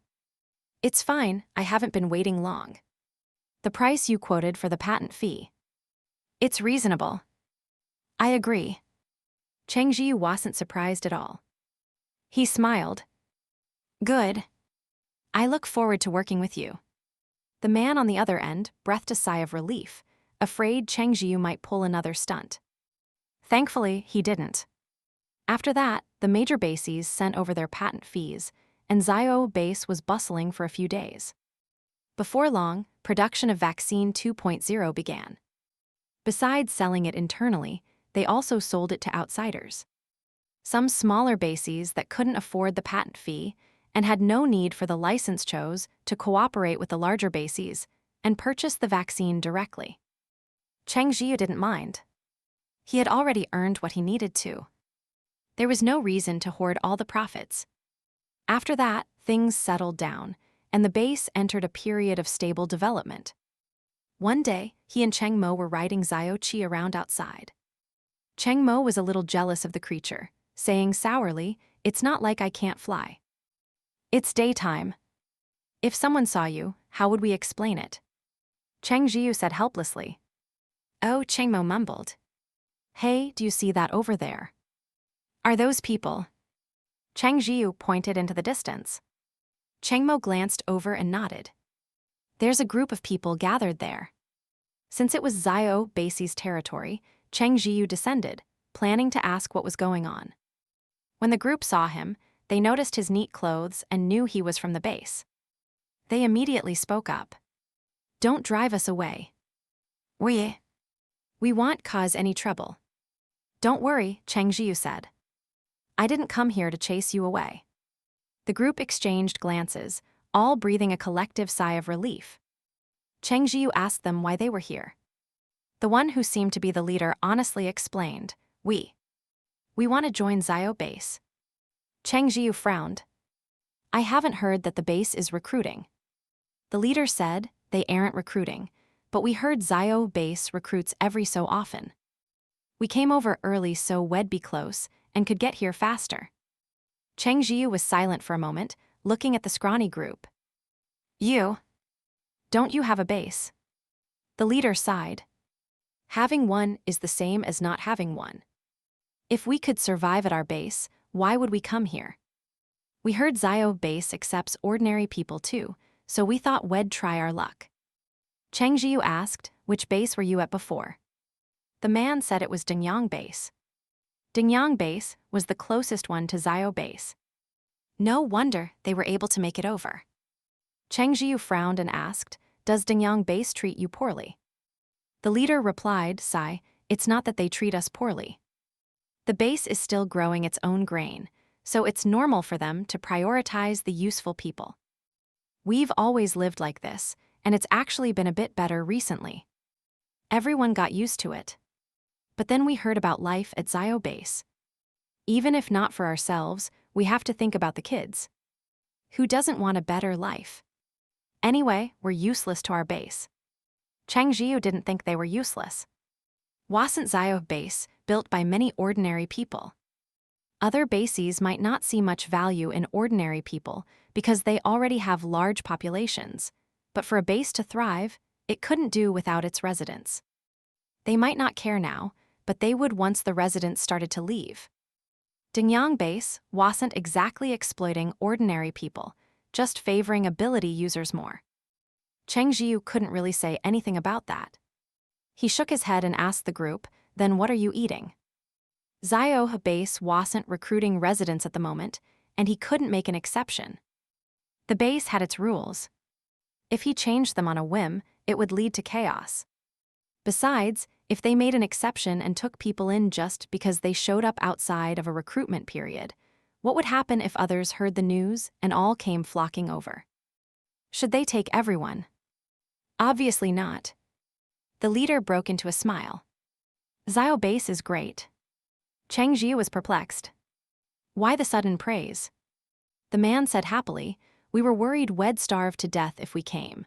But after arriving, we discovered that Xiaohe Base's territory is covered in grass and trees.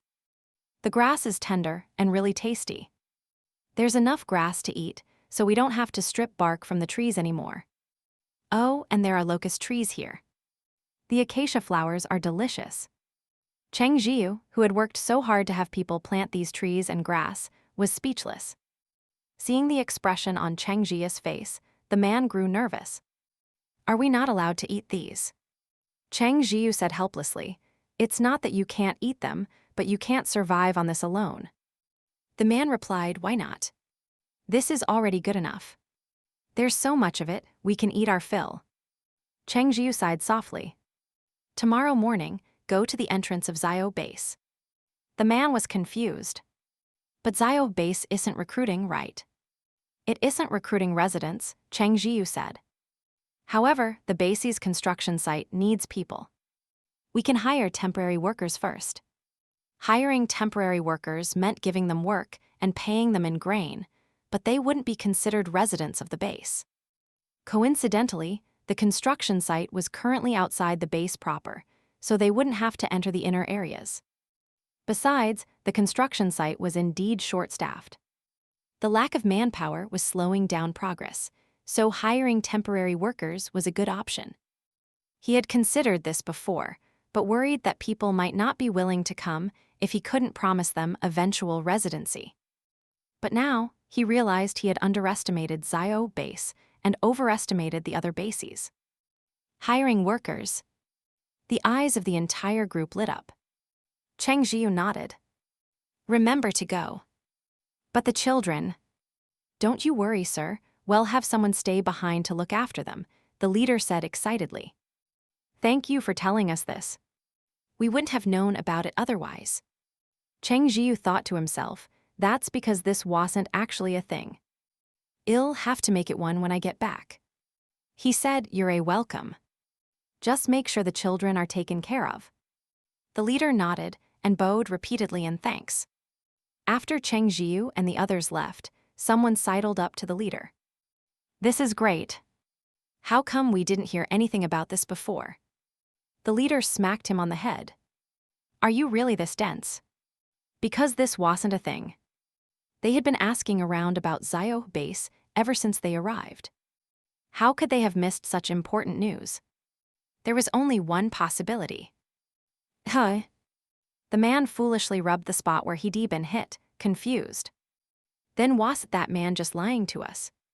The leader rolled his eyes. Why would he lie to us? What's in it for him? Does he have nothing better to do? The man was still confused. If he wasn't lying, then what's going on? His head was spinning. He couldn't make sense of it.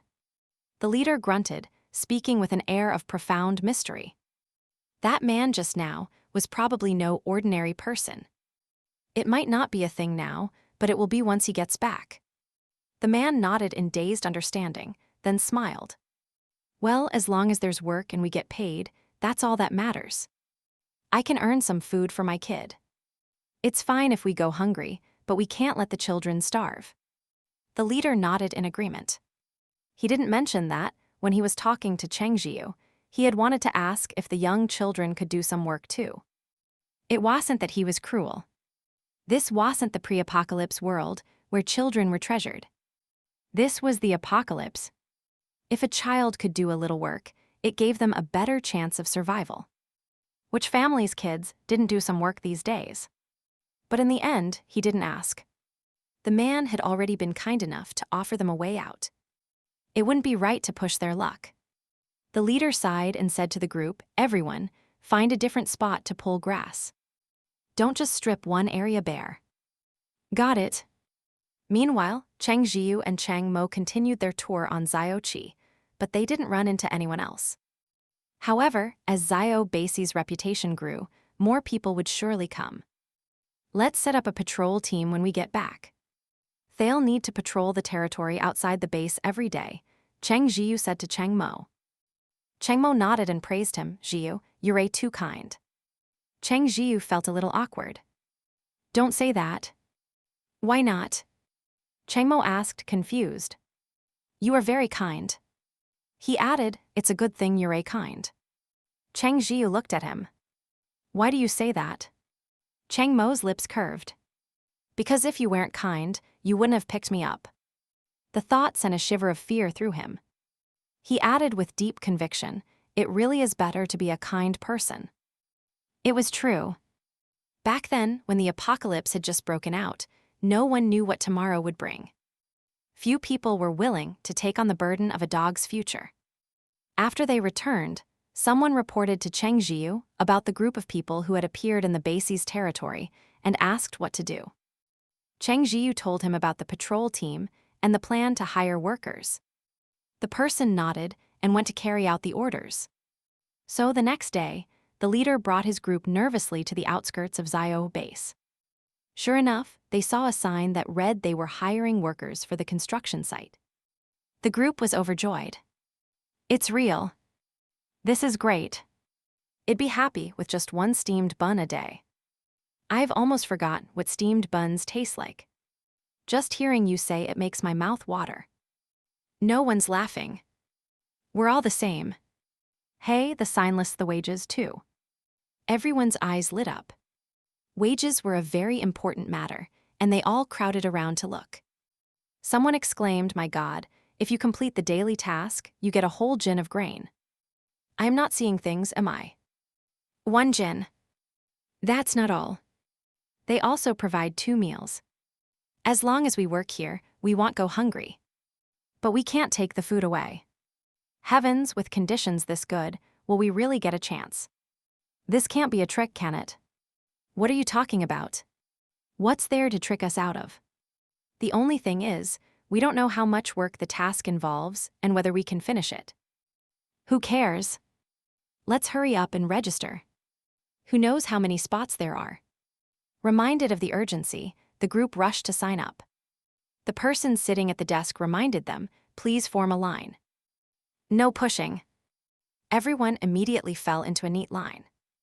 They watched anxiously as the person at the front was asked various questions. Then the registrar wrote down his name, handed him a token, and said, from now on, report for work with this token at dawn. Someone will show you where to go. The man clutched the token tightly, as if it were a life-saving straw. He had a wife and child. With a gin of grain, they wouldn't starve. He swallowed hard and asked, can I start today? Yes. The registrar nodded, called someone over, and gestured to him. Those who have their tokens and want to start today can go with him. Oh, right. We're also hiring a cook to make your meals, the registrar added. The man who had just registered quickly shouted, my wife. My wife knows how to cook. The registrar said, if she knows how to cook, have her come over. The man nodded eagerly and ran back as fast as he could. He hadn't asked about the pay for cooking, but even if there was no wage, just free meals would be enough. If they both ate for free, they could save all their grain, and their child could eat their fill. After everyone else had registered, they followed the team leader to work. Having finally found work, and with such high wages, not a single person dared to slack off. They were all afraid of being caught and losing such a good job. Every one of them worked with incredible zeal. It wasn't until the sky was completely dark, and the team leader urged them to stop that they reluctantly put down their tools. All right, that's enough. Go have dinner, then collect your grain, the team leader said. The crowd nodded. They had already eaten a meal at noon. Remembering that wonderful taste, the starving workers began to swallow their saliva frantically. They grabbed their plates and went to get food. After the midday meal, they had all learned their lesson. There was no need to take too much at once, because you could always go back for more. At noon, many had piled their plates high, and since they couldn't and wouldn't waste it, they had ended up stuffing themselves. Though the feeling was one of blissful satisfaction, being overstuffed was uncomfortable. Everyone took it as a lesson and didn't dare take so much this time. As they ate, it all still felt a bit surreal. Just yesterday, they had been starving, so hungry that the sight of green grass on the ground was like seeing fresh meat. They had pulled it up and eaten it, roots, dirt, and all. But today, they could eat their fill. At noon, they had even eaten too much. When it came time to collect their grain wages, the dreamlike feeling only intensified. One man was shocked to discover that the portion he received was more than a single caddy. He hesitated, worried that the person distributing the grain had made a mistake.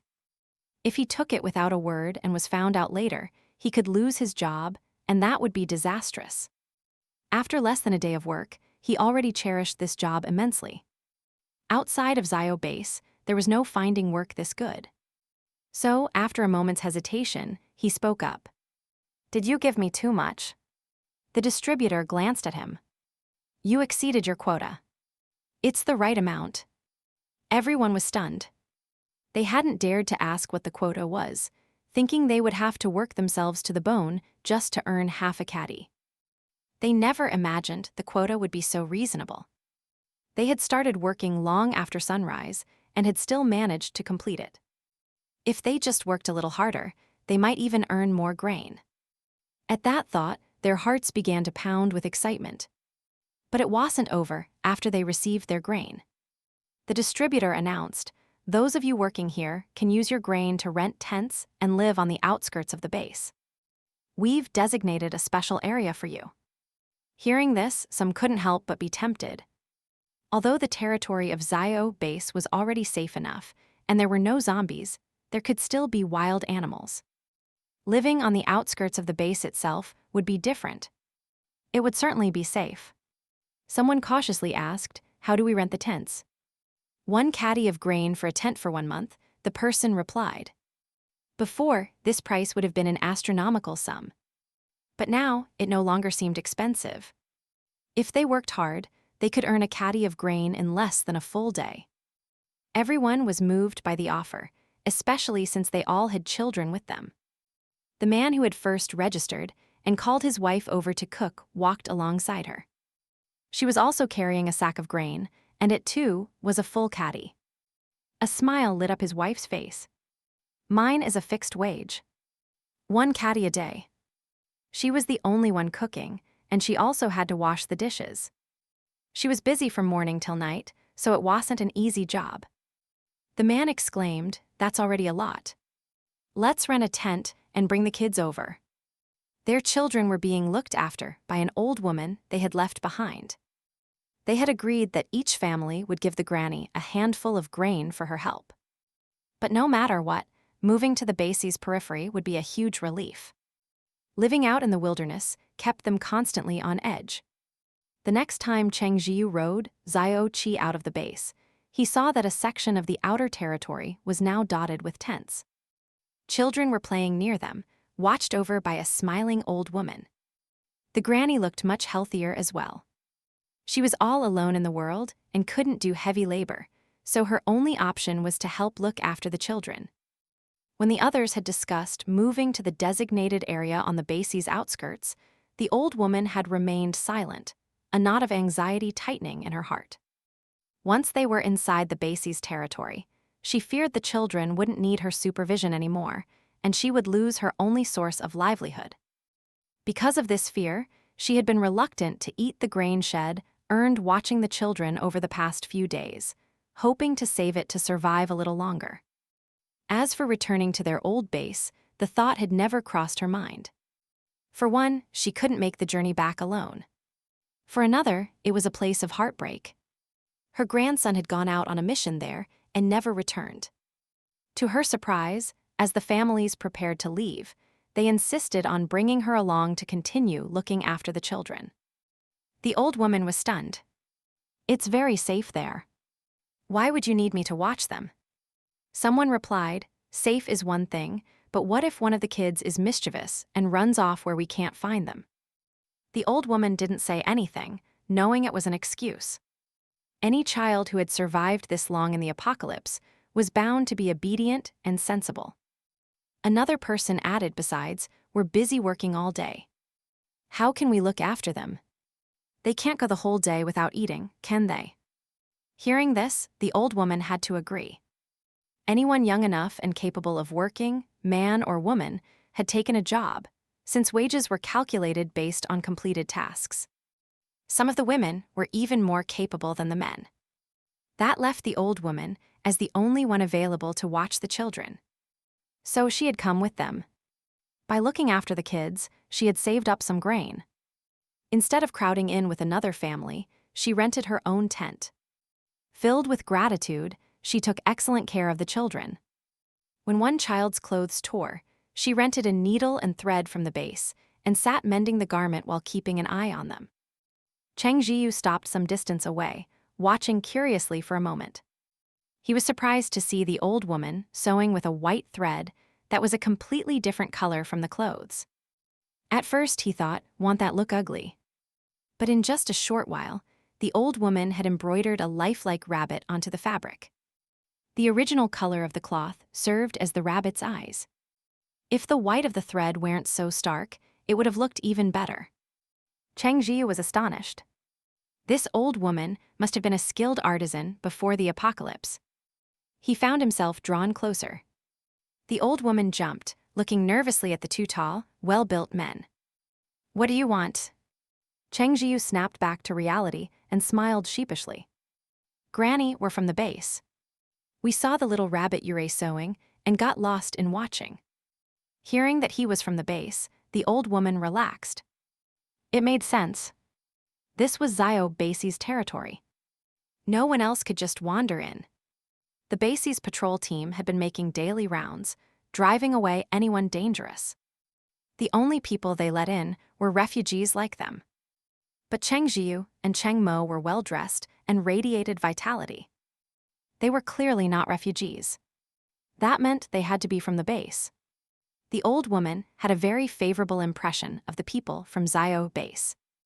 They were all kind and lacked the grim hostility so common after the apocalypse. She smiled. "It's nothing. The child was in a hurry to wear these clothes. It's the only set she has.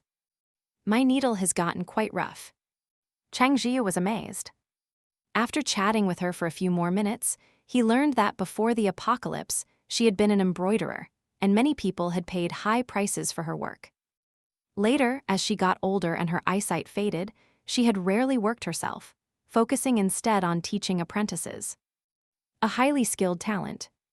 Zhiyu shamelessly asked, "Granny, are you still accepting apprentices?" The old woman looked at Zhiyu and Cheng Mo in surprise. "Well, the young man who spoke is rather refined, but he doesn't seem like the type to take up embroidery." Zhiyu laughed. "Not for me. For the girls in the base. After the apocalypse, no one cares about skills like mine anymore," the old woman said. "If I could pass it on, it would be a good thing." Understanding her meaning, Zhiyu smiled. "We wouldn't ask you to teach for free. Would you like to join the base?" At his words, the old woman's fingers trembled. "But aren't you not accepting new people right now? You're a talented individual. The terms will naturally be different," Zhiyu said with a smile. Before the apocalypse, many cities had policies for attracting talent. Of course, the old woman was willing. She was overcome with excitement, but glanced hesitantly at the nearby children. "It's just, I have to watch these children." "You can still watch them," Zhiyu said. "But you can also move inside the base." The old woman nodded immediately. Yes, I agree." Zhiyu arranged for someone to register her. The base would, of course, pay her a wage for teaching apprentices, and a very high one at that. Among those who came to learn from her were even ability users. Their enhanced concentration, eyesight, and steady hands were a perfect match for embroidery, giving them a huge advantage. The old woman was overjoyed. Before the apocalypse, she had taken on apprentices to pass down her craft, but unfortunately, now she finally could. During the day, she would watch the children while instructing her apprentices. The apprentices were diligent. When it was time to cook for the children, they would tell the old woman to rest while they took over. When evening came and the children's parents returned from work, the apprentices would take the old woman into the base proper. "Our base has a night market. It's very lively," one of them said. The old woman protested that an old woman like her had no business at a night market, but her face was wreathed in a smile. She had already come to see these apprentices as her own children. Over time, the old woman's whole demeanor changed. She seemed years younger, full of life and spirit. Eventually, the first group of workers was gradually integrated into Xiaohe Base, no longer needing to live in the tents outside. But new people soon moved into those same tents, and their numbers only grew. The first apartment buildings in the base were completed. As Xiaohe Base's population swelled, a commercial street even developed on the territory's periphery. People would come just to browse, even if they weren't seeking refuge. Some even bought goods here to resell at their own bases. 3 years passed. Xiaohe Base had grown to a population of 50,000, the size of a medium-sized base. During this time, Cheng Base had purged its research institute. With new researchers in charge, they modified Vaccine 2.0 to create the Cheng vaccine, which provided 3 months of immunity. However, 6 months later, Xiaohe Base developed Vaccine 3.0, with an efficacy that lasted a full year, causing another sensation. The name of Xiaohe Base was now legendary. Major bases from all over exchanged goods for its mutated seeds. Over the past 3 years, they had achieved large-scale cultivation, finally reaching a point where everyone could eat their fill. The treatment of the base's residents also improved dramatically. They had finally reached a point where they needed ordinary laborers. As a result, some bases discovered, to their shock, that they didn't have enough workers. Without them noticing, many people had left. Previously, they had looked down on these people and didn't care at all when they departed. Now, finding themselves short-staffed, they started trying to recruit again. However, some people would rather rent a place on the outskirts of Xiaohe Base and wait for it to hire than go to those other bases. After all, even without officially joining Xiaohe Base, there was still work to be done. They could run small businesses here, and people from other bases would come to buy their goods. Why would they go to those recruiting bases and work themselves to the bone? The periphery of Xiaohe Base was also very safe. Rumor had it there was a guardian beast, and none of the nearby mutated animals dared to approach. Zombies were even less of a concern. People weren't really afraid of them anymore. In fact, seeing a zombie made their eyes light up. The crystal core in its head was money. As long as they could get a crystal core, they would have some startup capital. They might even strike it rich in Xiaohe Base. The zombies probably never imagined they would fall to such a state. As the number of zombies dwindled, and most of the high-level ones had been killed off, it became increasingly difficult for low-level zombies to advance. Consequently, high-level zombies were now a rare sight. When a group of people spotted a zombie, they would glare at it like hungry tigers eyeing their prey. In the end, the zombie's crystal core was snatched up by one person. The others stared daggers at him. "You're too cunning. That was supposed to be mine." The person who got the core was a bit smug. "We all relied on our own skills. How does that make me cunning? If you don't have what it takes, don't try to puff yourself up." The others retorted, "Are you looking for a beating?" "A beating? You think I'm afraid of you? If you have the guts, let's fight. Bring it on. I'll beat you to a pulp." The group of people hurled insults back and forth, spit flying, but they never actually came to blows. In the end, they shot each other one last furious glare and went their separate ways. The onlookers were already used to such scenes.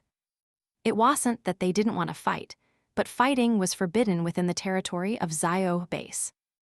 Each of them was nursing malicious intent, deliberately provoking the others in hopes they would throw the first punch and get themselves kicked out of Xiaohe Base's territory. Not only did Xiaohe Base have a strict no-fighting rule, but the aforementioned guardian beast also hated it when people fought. If anyone started a fight, it would appear immediately, toss the instigator out of the territory, and ban them from ever entering again. Although everyone felt the rule was a bit too harsh, they had no choice. If they wanted to be here, they had to abide by it. However, for those who preferred to avoid conflict, this was undoubtedly a good place. With its continuous development, Xiaohe Base now looked almost indistinguishable from a pre-apocalypse city. Zhiyu signed his name on the last document and stretched. All done. Cheng Mo came over, handing him a glass of water. Zhiyu's mouth did feel a bit dry. He drank half the glass, feeling much better, and nodded. Yeah, all done. Cheng Mo's heart ached for him. You've been so busy lately, working overtime every day. Zhiyu sighed helplessly. I can't help it. I have to arrange everything in advance, so I can go to your hometown with you without any worries. Cheng Mo's lips curled into a smile. Right. We agreed to have a wedding before we leave. How about I arrange it? Zhiyu truly didn't have the energy to plan it, so he nodded. Cheng Mo took his hand, and the two of them, in no rush to go home, strolled leisurely down the Basie's streets. It was already past 10 o'clock, but the roads were still bustling with people, their faces lit with smiles. The gloom of the apocalypse seemed to have faded away. By now, communication towers had been established between the major bases, allowing ordinary people to communicate with those in other locations. The internet had also been restored. After its recovery, the first thing everyone did was search for their relatives. To facilitate this, the officials had set up a dedicated forum where people could post pictures of their loved ones. And it actually worked. The forum helped countless people find their families. Lately, the air was filled with the joyful laughter of reunited relatives. When they got home, Cheng Mo eagerly told Father and Mother Cheng about their wedding plans. Zhiyu added, Dad, Mom, Cheng Mo doesn't understand our customs here. Yao'll have to help him out. He and Cheng Mo had already discussed it. They would hold a wedding here according to local customs, and when they reached Cheng Mo's hometown, they would have another one according to the customs there. Yes, they were having two ceremonies. Cheng Mo had plenty to say about the need for two weddings. Of course we have to have two. If we hold one in both places, then everyone in both places will know about our relationship. Zhiyu didn't really care whether other people knew or not, as long as they were happy. But Cheng Mo thought differently. I want everyone to know that you're mine. Zhiyu looked at him. Cheng Mo added, and I am yours. Since Cheng Mo felt it was necessary, they would do it. Over the years, Father and Mother Cheng had come to accept their relationship. Well, mostly Father Cheng had come to accept it. Mother Cheng had never been against it in the first place. So, when the two announced they were getting married, the family was naturally supportive. The older generation believed a wedding ceremony was essential. Mother Cheng said cheerfully, That's wonderful news. Don't you worry, your father and I will definitely help you make it a beautiful wedding. After that, Cheng Mo threw himself into the arrangements. He discovered that the preparations here seemed much more complicated than back home. Why seemed? Because he had only ever attended weddings before, never planned one. First was finding a venue. That was simple enough. They booked the official base hotel. Next came the wedding attire. Mother Cheng said, This is where you two lack experience. Normally, wedding clothes have to be custom ordered well in advance, but given the urgency, buying ready-made is fine. The base had shops that sold ready-made clothes. The apprentices Zhiyu had arranged to learn from the old embroiderer had since graduated. They had opened a boutique selling embroidered goods, including clothing. Zhiyu quite liked the clothes there. They were very distinctive, each piece a high-fashion creation, unique and one of a kind. The two found time to try on some outfits. They eventually settled on a set, one black, one white. Cheng Mo would wear black and Zhiyu white. The embroidery on the garments was exquisite, complementing each other perfectly. One look and you could tell they were a pair. After trying them on, both of them fell in love with the outfits. Zhiyu looked in the mirror. Let's go with these two. Cheng Mo agreed. Zhiyu nudged him and whispered, Why are you standing so close? Zhiyu, you're too beautiful. Zhiyu found it hard to suppress a smile. He cleared his throat. I know. Be serious. Cheng Mo didn't understand what be serious meant. He leaned closer and placed a gentle kiss on Cheng Jia's lips. Cheng Jia's ears instantly turned red. He was mortified. We're in public, you. It's fine, Cheng Mo said. They didn't see. The shop assistants, pretending to be very busy, remained silent. Cheng Jiu shot Cheng Mo a glare. The latter reined himself in slightly, but then whispered, Zhiyu, you even look beautiful when you're glaring. Cheng Jiu was speechless. Can someone please drag this pervert away? After choosing their outfits, it was time for photos. Unfortunately, there were no professional wedding photography studios yet. Although life was slowly returning to normal, many things were still kept simple. Maybe we should just skip it, Cheng Jiu suggested. But when Cheng Mo heard that wedding photos were part of the process, he insisted on having them taken, arguing righteously, when we're old, we can look back at the photos together. Cheng Jiu was exasperated. If an ordinary person had said that, he would have found it quite romantic. But coming from Cheng Mo, well, by the time they were old, it would be thousands of years from now. Was it really necessary? It's precisely because we live so long that we'll forget things as time passes, Cheng Mo said. When we're old, we'll have long forgotten the present. That's even more reason to take them. Now that he put it that way, Cheng Jiu thought it actually made some sense. After a moment, he said, we should take some with our family and friends, too. Family, sure. But friends, do we have to think about them when we're old, too? Cheng Mo grumbled jealously. Cheng Jiu patted his head. Be good. Oh. In the end, Cheng Mo managed to find a camera and someone who knew how to use it. First, the two of them took many pictures together. Then came pictures with their family, and then their friends. Finally, everyone gathered for a large group photo. Cheng Jiu took a copy of the photos and stored them in his space. A wave of melancholy washed over him. Because he now shared a lifespan with Cheng Mo, when he grew old, his family and friends. You have me, Cheng Mo said softly. Cheng Jia's lips curved into a smile. Yes, thank goodness I have you. Nearby, Zhou Min pulled Han Ping over. Come on, let's take one too. Han Ping glanced shyly at the others, before posing for a picture with Zhou Min. Han Tingting watched them, thinking to herself that her initial instincts about them had been right all along. After the photos were taken, they sent out invitations to their relatives and friends. But the guest list still felt a bit small. With a little bit of selfish intent, Cheng Jiu publicly announced his upcoming wedding, stating that he would hold a lottery for a few base residents to attend.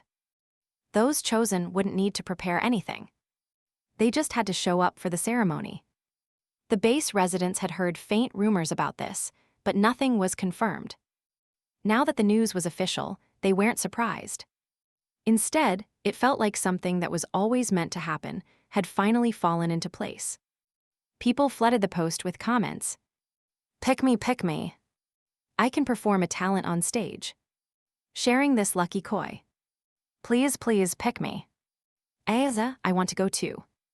I wonder how much good food there'll be at Leader Cheng's wedding, haha. To the person above, are we still short on food? What do you know? A wedding feast is obviously different. Crying my unlucky eyes out. Please let me be lucky just this once. Captain Cheng and Mr. Cheng Mo are a match made in heaven. May they last forever. May Captain Cheng and Mr. Cheng Mo live a sweet life together and never be apart. Captain Cheng and Mr. Cheng Mo. Why is everyone spamming this? I heard Mr. Cheng Mo loves hearing this stuff. If we post it more, maybe he'll pick us. Oh, I see. I'll give it a try then. Cheng Mo scoffed when he saw the comments. HMPH, as if I would. He then silently added the people who first started posting those messages to the invitation list. Cheng Jiu was completely unaware of this. He was looking over reports. The number of zombies had hit a new low. Moreover, thanks to the promotion of mutated seeds, most of the arable land could now be cultivated with them. People's lives and work were gradually returning to how they were before the apocalypse. The apocalypse was coming to an end. A smile touched Cheng Jia's lips. He quite missed the life he had before.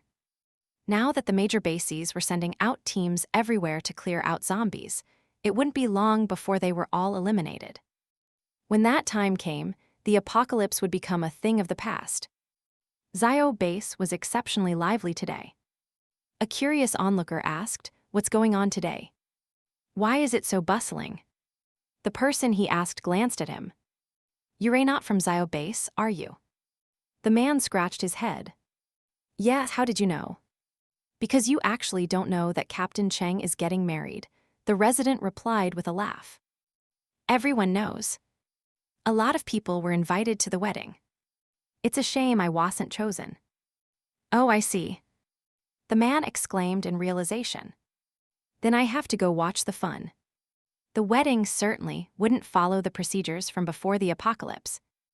Besides, Cheng Zhiyu found those traditions rather awkward. He would just say a few words and announce that he and Cheng Mo were married. That was enough. Although everything was kept simple, everyone was in high spirits. Cheng Zhiyu and Cheng Mo handed out wedding candies to the crowd. Then it was time for the banquet. "It smells so good," Cheng Mo murmured. Cheng Zhiyu chuckled. "Why are you such a foodie?" "I am not," Cheng Mo denied. "I was just expressing my appreciation." "Come on, let's go eat." "Aren't we not supposed to eat?" Cheng Mo asked. Cheng Zhiyu was puzzled. "Why not?" "I heard that the newlyweds never get to eat at their own wedding feast." It finally dawned on Cheng Zhiyu. "That's because they're busy making toasts. We're just skipping that step. Let's go eat." Cheng Mo's face lit up. "Let's go to that table." "We have our own separate table," Cheng Zhiyu said. He had arranged it all beforehand. Otherwise, whichever table Cheng Mo sat at, no one else would get to eat their fill. After the wedding, a celebratory mood lingered in the base for a while, and several other new couples also held small ceremonies of their own. Cheng Zhiyu, it seemed, had boosted the base's marriage rate. He and Cheng Mo did not leave immediately after the wedding. They continued to manage the base's affairs. Over the past few years, Cheng Zhiyu had trained many capable people, and they were all quite competent. During this period, he focused on assigning tasks to them to ensure everything was handled properly. The current priorities were still planting trees and crops, and promoting production and daily life. In particular, he wanted to encourage people to start businesses, offering preferential policies from the base to support them. He also worked on strengthening cooperation with other bases. By now, other bases could also achieve self-sufficiency with mutated seeds and no longer needed to buy them from Xiaohe Base. Cheng Zhiyu didn't feel a sense of loss. On the contrary, he thought it was a good thing. The food problem was something that inherently required self-sufficiency. A long-term reliance on a single base would be an unhealthy dynamic. Not long after, the officials announced that with the zombies completely cleared out, the apocalypse was over. On that day, cries of excitement and joy echoed everywhere. Following the announcement, various laws and regulations were promulgated to prevent the kind of vicious conflicts that had occurred during the apocalypse. The major bases were no longer called bases, but were divided into administrative districts. Each district would have a manager, selected through an election. Cheng Zhiyu did not participate in the election. He had only become the base manager back then out of necessity. Besides, he would likely be traveling back and forth between Cheng Mo's homeland and this world, so he couldn't stay here permanently.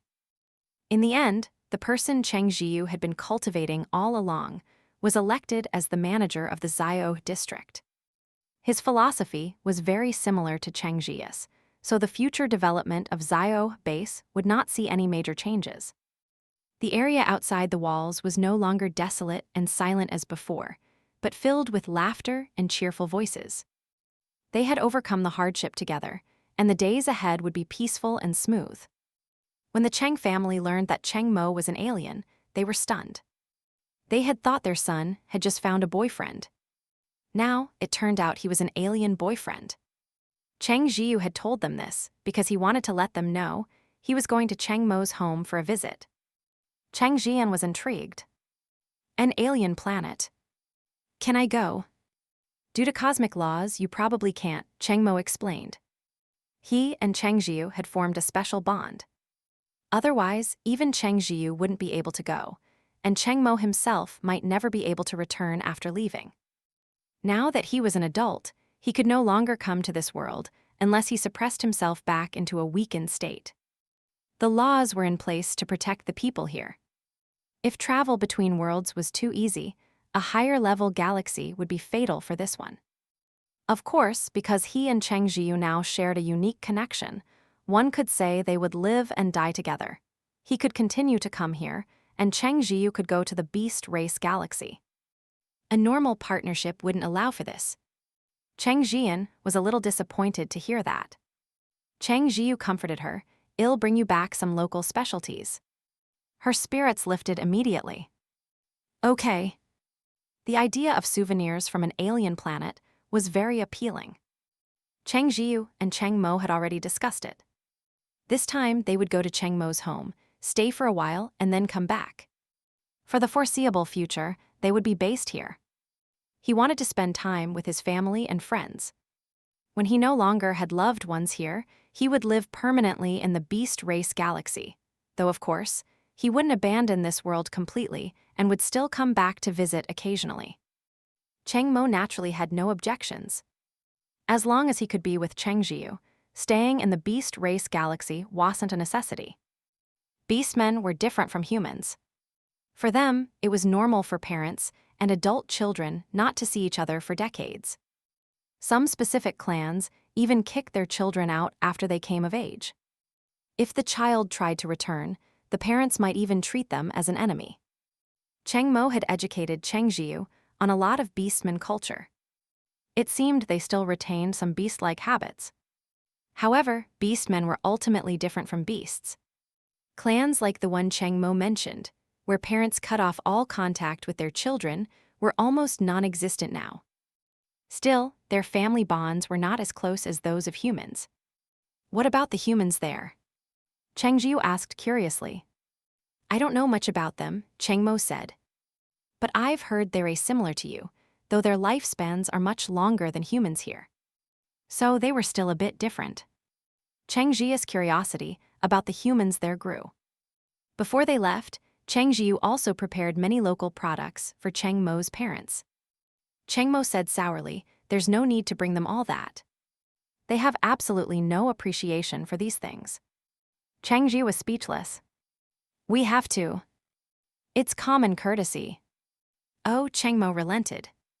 Then bring them some durian. I think it's delicious. Cheng Zhiyu was at a loss for words. You just want to stink them out on purpose, don't you? Speaking of durian, the ones Cheng Zhiyu had planted in his planting space had ripened. Cheng Mo had been very resistant to eating it at first, but after trying it once, he had fallen in love. He knew, however, that some people couldn't stand the smell, which was why he had suggested it. In the end, Cheng Zhiyu filled his storage space to the brim and prepared to depart. How are we getting there? Are we just going to fly back?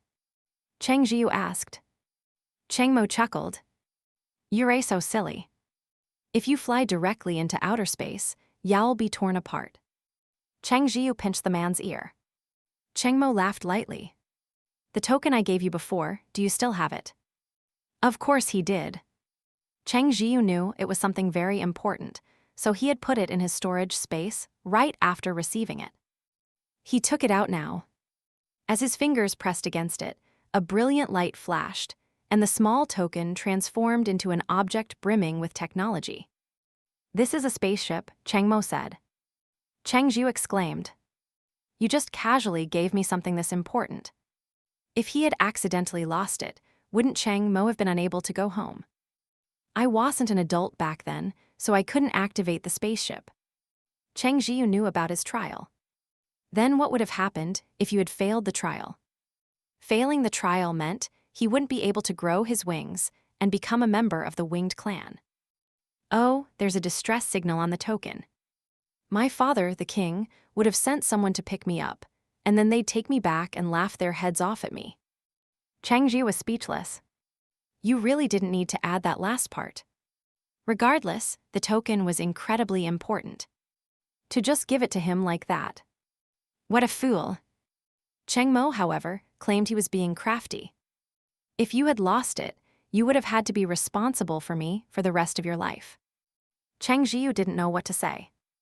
Cheng Mo pressed an unknown button on the spaceship, and its doors opened. Curious, Cheng Zhiyu boarded it, discovering it was likely a small vessel. Inside, besides the pilot's seat, there was only a co-pilot seat. Cheng Mo sat in the co-pilot seat and operated a series of incomprehensible buttons. The doors closed, and the spaceship rapidly ascended, leaving the ground far behind. Cheng Zhiyu's eyes widened as he watched them leave Earth at an incredible speed, entering outer space. Some parts were beautiful and magnificent, stunning to behold, but most of the time, it was just a vast expanse of darkness. Cheng Mo switched on the autopilot and answered Cheng Zhiyu's various questions. When will we get there? Cheng Zhiyu asked. About half a day, Cheng Mo replied. Doesn't that mean we're almost there? Cheng Zhiyu belatedly started to feel nervous. After all, he was about to meet the parents. And what's more, Cheng Mo was royalty. Cheng Zhiyu fell silent. Sensing Cheng Zhiyu's anxiety, Cheng Mo reassured him, don't worry. If I have to choose between you and my royal father and mother, I'll definitely choose you. Some filial son you are, Cheng Zhiyu deadpanned. Cheng Mo laughed. I am just trying to help you relax. They won't object. They'll probably be shocked that I managed to find a partner at all. You're not that bad, are you? It's because I used to do nothing but train, Cheng Mo explained. They said I could even marry an animal in the future, and they'd be fine with it. The animal he mentioned, of course, wasn't a member of the beast race, but the unintelligent kind that could be considered food. Cheng Zhiyu was speechless again. Great. He was completely relaxed now. In any case, since Cheng Mo's parents had set the bar so low, he couldn't possibly be worse than an animal, right? As they approached the beast race galaxy, a series of strange symbols lit up on the spaceship's hull. The galaxy's protective barrier ceased to obstruct them, allowing them to enter smoothly. Then, they flew toward one of the planets within the galaxy. Cheng Zhiyu's eyes widened. The place had a very cyberpunk feel. The various buildings seemed high-tech, but were also much cruder in design. On the ground, there were vehicles that looked like spaceships, but were different. Those are hover cars, Cheng Mo said. After Cheng Mo's explanation, Cheng Zhiyu understood. They were similar to their cars, but definitely much faster. Besides, autopilot technology was already very mature here.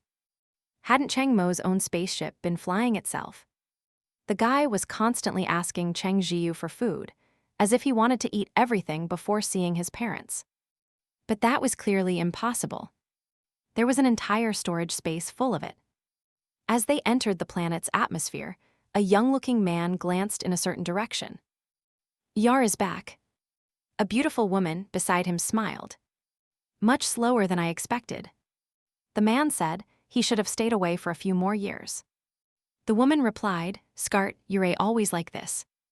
Don't you dare say that in front of Yar. Skart was none other than the king of the beast race. The winged clan was part of the beast race, though people were accustomed to referring to them as a separate group. Skart sighed helplessly. Mengxi, Yar isn't that fragile.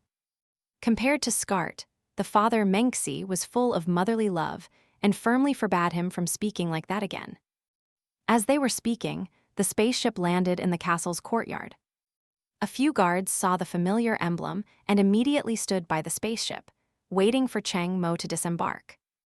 However, the one who emerged was a strange man. The guards exchanged bewildered glances.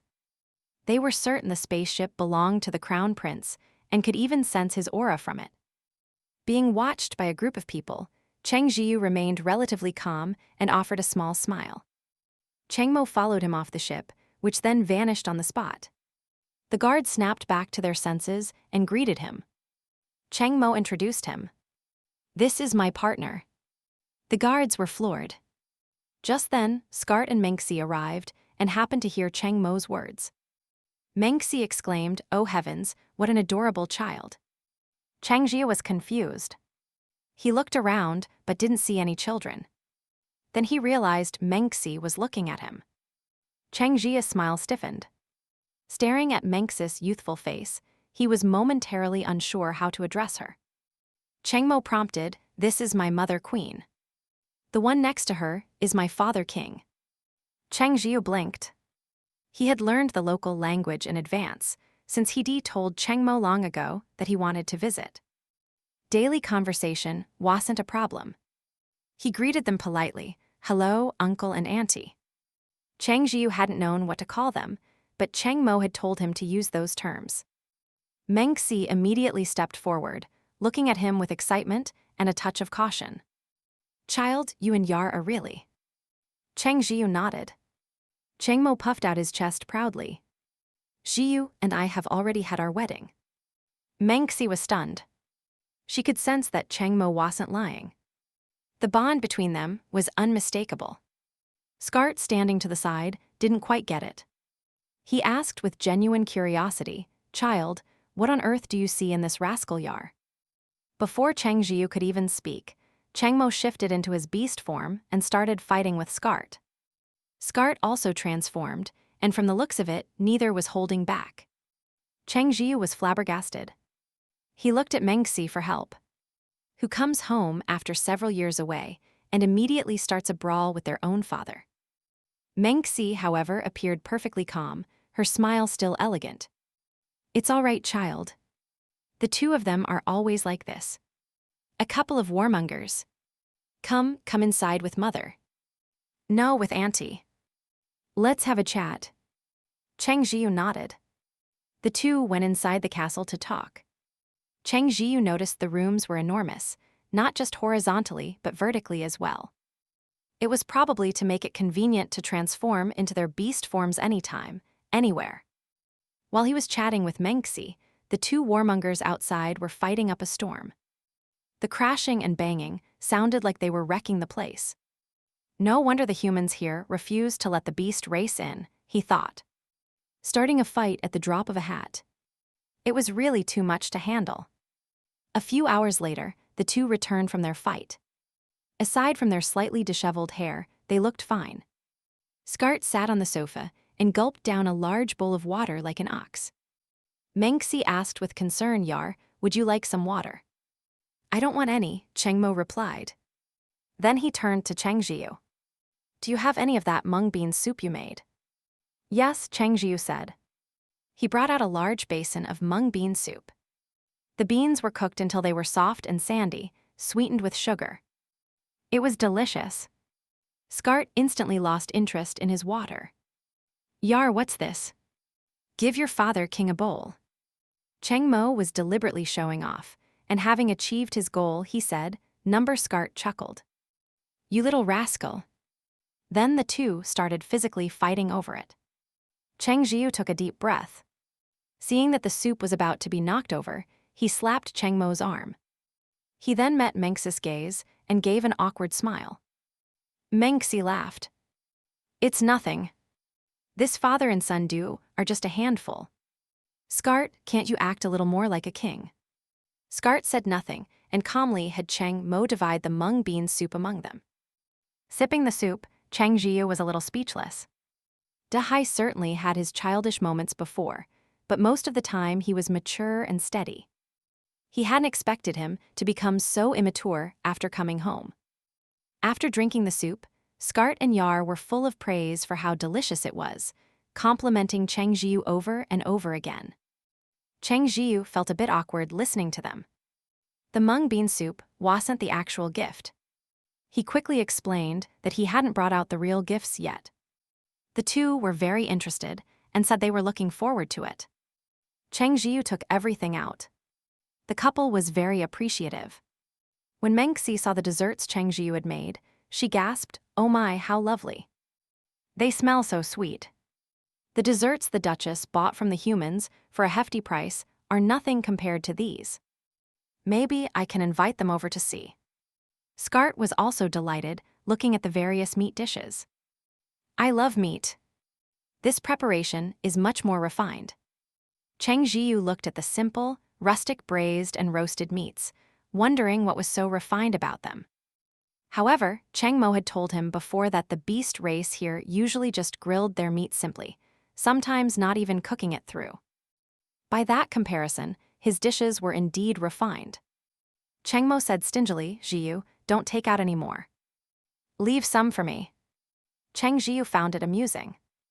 Don't worry, I still have plenty of seeds in my space. Afterward, Cheng Mo and Zhiyu were shown to their room. Mengxi said warmly, you two should stay for a few more days. Once back in the room, Zhiyu asked Cheng Mo, confused, don't you live here? I got my own place after I could live independently, Cheng Mo said. Well, stay for one day, and then we'll head back tomorrow. You haven't been back in years. Aren't you going to stay a little longer? Zhiyu asked. Just coming back to visit is enough, Cheng Mo replied. I am already considered quite filial. The beast race retain the customs of their kind. Familial bonds between parents and children were not particularly strong. Not to mention, their lifespans were incredibly long. For them, raising children was just a short phase of life. Zhiyu tried his best to adapt to the family dynamics here. Traveling in a spaceship for over 10 hours straight was exhausting. At Cheng Mo's urging, Zhiyu lay down on the enormous bed to sleep. That's right, the bed was 5 or 6 meters long and wide. The beds of the beast race were generally quite large, possibly because some of them were accustomed to sleeping in their beast forms. Cheng Mo stayed by his side. It didn't take long for Zhiyu to fall asleep. Cheng Mo kissed the corner of his mouth, and then a few more times before leaving the room. When Zhiyu groggily woke up, he found the room empty. Cheng Mo was gone. He frowned and took out a small cube Cheng Mo had given him before bed, which he had called an optical brain. He fiddled with it for a moment, and a screen materialized in front of him. Cheng Mo's optical brain number was saved inside. Being in a completely unfamiliar place, Zhiyu felt uneasy. He dialed Cheng Mo's number, wanting to ask where he had gone. The call connected, and a giant dog's head appeared on the floating screen. Cheng Mo was in his beast form. Zhiyu frowned. Where did you go? Zhiyu, I'm flying back now, Dahai said. I've reached the castle. Just then, Cheng Mo pushed the door open and came in. His clothes were a bit disheveled, and Zhiyu could smell the faint scent of blood on him. Zhiyu walked over and asked, what have you been up to? Cheng Mo explained, do you remember when I told you that I was turned into a cub because someone had tampered with me? Zhiyu nodded. I rooted them out, gave them a beating, and threw them in prison, Cheng Mo said. Zhiyu was shocked. Huh? You didn't interrogate them first. And you didn't tell your father, the king, and mother, the queen, about this. Cheng Mo stated, I am not a cub anymore. Tattling to my parents would just get me laughed at. The ones who could do that to you can't be ordinary beast race members, right? Zhiyu pressed. You just went and beat them up directly. And did you even know who it was? Why not? Cheng Mo retorted. I had a general idea of who was involved. I just dragged them out one by one and beat them. If they didn't confess, I just kept beating them until they did. Problem solved, right? Zhiyu's lips twitched. That sounds like beating a confession out of them. Oh, come on, Zhiyu. If they were innocent, their families would have come looking for me. Since they didn't, it means I didn't get the wrong guys, Cheng Mo said, insisting his actions were perfectly reasonable. Zhiyu pressed a hand to his forehead. Well, perhaps the beast race and humans just did things differently. He didn't understand it, but he respected it. Just as Cheng Mo had said, none of the captured beastmen had been wrongly accused. Not only did their families not cause trouble, they even came to apologize, stating that the actions were committed by those individuals alone and had nothing to do with their clans. But when Skart and Mengxi heard about it, they were furious. How dare that group of beastmen be so insane as to target Yar? And so, Cheng Zhiyu personally witnessed Scart and Mengxi transform into their beast forms and give the apologetic group a brutal beating. Cheng Zhiyu was speechless. However, he couldn't take his eyes off Mengxi's beast form. It was an adorable polar bear. It had a round head and even white wings. So cute. Cheng Mo soured. My mother's beast form isn't cool at all. But it's so cute, Cheng Zhiyu said. Don't you dare let my father hear you say that, Cheng Mo warned. Also, you can't just touch a beast race member's beast form casually. Not even parents can. Only a mate can touch them, otherwise it's considered an offense. Cheng Mo was actually exaggerating a bit. While it was true for some of the beast race, there were others who, as Cheng Mo would say, had no shame and would let anyone touch their beast form. He absolutely couldn't let Cheng Zhiyu know about this. Otherwise, what if the guy went around randomly touching other beastmen? Cheng Mo continued his embellished warning. Some beastmen who invite you to touch them want to make you their mate. You have to be careful. If you touch them, you have to take responsibility.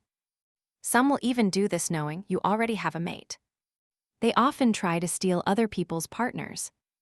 Cheng Zhiyu was stunned by this information and nodded quickly, indicating that he had committed it to memory. Cheng Mo was satisfied. After being beaten by Scart and Mengxi, the group of beastmen left with crestfallen expressions. Cheng Zhiyu assumed it was just from the beating, but he didn't know that from now on, many resources would no longer be available to them. Although the beast race was prone to fighting at the drop of a hat, there were still those who engaged in scheming. In the end, Cheng Zhiyu didn't return to Cheng Mo's residence, because Mengxi announced, I am planning a grand banquet to announce your existence to everyone. Mother Queen, when is our wedding? Cheng Mo asked. Mengxi glanced at his impatient expression and said, the crown prince's wedding can't be held casually. I am already making arrangements. I've bought a planet, a very beautiful tourist planet. You too will hold your wedding there. Child, she said, turning to Cheng Zhiyu, I'll transfer the planet to your name in a couple of days. You can take Yar there to have some fun. Gifting a planet just like that. Before Cheng Zhiyu could say anything, Cheng Mo spoke up beside him. Mother Queen, aren't you being a little too stingy? Stingy? Mengxi smiled. This is just a small gift. Yar, did you really think this was the official one? Hearing that, Cheng Mo was finally satisfied. Cheng Zhiyu was in a daze. It wasn't until Mengxi left that he came back to his senses and looked at Cheng Mo. Cheng Mo found his expression incredibly cute and gave him a kiss. Don't worry, we have a lot of small planets here. They aren't worth much. But it's still a planet, Cheng Zhiyu insisted. He inexplicably felt as though he had married into a super-rich family, or something to that effect. Afterward, Cheng Zhiyu was taken to various banquets, where Scart and Mengxi excitedly introduced him to everyone. Cheng Zhiyu clearly saw several men and women with heartbroken expressions. He glanced at Cheng Mo. He hadn't expected his big black dragon to be so charming. Cheng Mo saw his look. He leaned in and whispered, Zhiyu, don't look at me like that. I am afraid I won't be able to resist kissing you. Cheng Zhiyu was at a loss for words. He glanced at the crowd and immediately looked away. Cheng Mo showed a disappointed expression at his side. Later, Cheng Zhiyu and Cheng Mo went to the tourist planet. You can name it, Cheng Mo told him. It only had a serial number before. But Cheng Zhiyu, who was terrible at naming things, couldn't come up with anything and decided to just stick with the number for now. The planet wasn't huge, but it was a planet nonetheless. Cheng Zhiyu discovered that it would take a full day to traverse the entire thing in a hover car. It was quite large, probably the size of 5 or 6 of Earth's provinces combined. Half of the planet was ocean, and in some places, the sea was a beautiful shade of pink. Lately, whenever he had free time, Cheng Zhiyu would ride on Cheng Mo's back in his beast form, flying all around the planet. Looking at the empty world, his inner farmer awakened. He took out a measuring device and began testing the soil temperature, planning to plant different crops in different regions. The beast race's tourist planets were decidedly rugged.